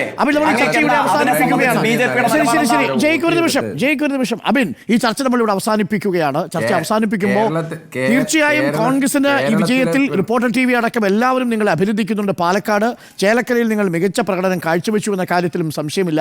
അത് ഭരണവിരുദ്ധ വികാരമാണെന്ന് നിങ്ങൾ പറയുന്നു, സർക്കാർ അതല്ല എന്ന് പറയുന്നു. ഒറ്റ വാചകത്തിൽ അവസാനിപ്പിക്കാം. ഞാനത് തന്നെയാണ് പറയുന്നത്. കേരളത്തിൽ പിണറായി വിജയനെതിരായിട്ടുള്ള വികാരത്തിൽ ജനങ്ങൾ വോട്ട് ചെയ്ത് UDFനെ പാലക്കാട് ജയിപ്പിക്കുകയും കഴിഞ്ഞ തവണത്തേക്കാൾ ഏതാണ്ട് 9,000 വോട്ട് കൂടുതലായി UDFന് ചേലക്കരയിൽ നൽകുകയും കഴിഞ്ഞ തവണത്തേക്കാൾ വയനാടിൽ കൂടുതൽ ഭൂരിപക്ഷം നൽകുകയും ചെയ്തിട്ട് ഇവിടെ അന്താരാഷ്ട്ര കാര്യങ്ങൾ ചർച്ച ചെയ്യാൻ വേണ്ടിയിട്ടല്ല ഇന്ന് നമ്മൾ ഈ ചർച്ച വിനിയോഗിക്കേണ്ടത്. കാരണം കേരളത്തിലെ ഭരണവിരുദ്ധ വികാരത്തിന് എതിരായിട്ടാണ് കേരളത്തിലെ ജനങ്ങൾ വോട്ട് ചെയ്തത്. അതുകൊണ്ട് തന്നെയാണ് ഞങ്ങൾക്ക് ഇത്രയധികം വോട്ടിന്റെ മാർജിനിൽ ഇവിടെ ജയിച്ചു വരാൻ സാധിച്ചത്. കേന്ദ്ര ഭരണത്തിനെതിരായിട്ടാണ് ഈ മുനിസിപ്പാലിറ്റിയുടെ ഭരണത്തിനെതിരായിട്ടാണ്. അതുകൊണ്ടാണ് അത്. പിന്നെ കഴിഞ്ഞ തവണ 40,000 വോട്ടിന് ജയിച്ചിട്ട് ഈ തവണ 27,000 വോട്ട് കുറഞ്ഞ് 12,000 വോട്ടിന് ജയിച്ചിട്ട് പിന്നെ അത് വലിയ കേമമാണ്, അത് സർക്കാരിന് അനുകൂലമാണെന്ന് പറഞ്ഞാൽ ഇവിടെ ആരും കഴിഞ്ഞ തവണ 40,000 വോട്ട് ജയിച്ചു. അത് കഴിഞ്ഞ് 27,000 വോട്ടാണ് ഈ പ്രാവശ്യം കുറഞ്ഞത്. എന്നിട്ട് വന്നിട്ട് പറയാണ് ഇവിടെ വന്നിട്ട് പറയാണ് അത് സർക്കാരിന്റെ അനുകൂലാവസ്ഥയിലാണ് കിട്ടിയത് എന്നൊക്കെ പറഞ്ഞാൽ ഇത് കാണുന്ന ജനം ഇതൊക്കെ വിശ്വസിക്കേണ്ട ജയിക്കേ? ഇവിടെ വളരെ കൃത്യമാണ്. പാർലമെന്റ് ഇത് ഇലക്ഷനിൽ കൃത്യമെന്ന് ഞങ്ങൾക്ക് പറഞ്ഞാൽ ലഭിച്ചതിന്റെ ഇരട്ടി കേരളത്തിലെ വോട്ട് ലഭിക്കുന്നു. ഭരണവിരുദ്ധ യു ഡി വികാരം, എഫിന് ആ ഭരണവിരുദ്ധ വികാരത്തിനെതിരായിട്ടൊരു വോട്ടുണ്ട്. ആ വോട്ട് ചേലക്കരയിൽ യു ഡി എഫിന് കിട്ടി. നിങ്ങളുടെ കയ്യിൽ നിന്ന് 27,000 വോട്ട് നഷ്ടപ്പെട്ടു. Thank you, thank you, ആ thank you, 27,000 വോട്ട് ഒരിക്കൽ കൂടി അഭിനന്ദനങ്ങൾ കോൺഗ്രസിന്. ഒരിക്കൽ കൂടി ചേലക്കരയിലെ പ്രകടനത്തിന് അഭിനന്ദനങ്ങൾ. ജയിക്ക് CPM-ന്, അതേപോലെ ചേലക്കരയിൽ 10,000-ഓളം വോട്ട് വർദ്ധിപ്പിച്ച BJP-ക്കും ആ അർത്ഥത്തിൽ ഒരു റിലേറ്റീവായ അഭിനന്ദനമുണ്ട്. ശ്രീ KV ഹരിദാസ്, 3 പേർക്കും അഭിനന്ദനങ്ങളോടുകൂടി നന്ദി.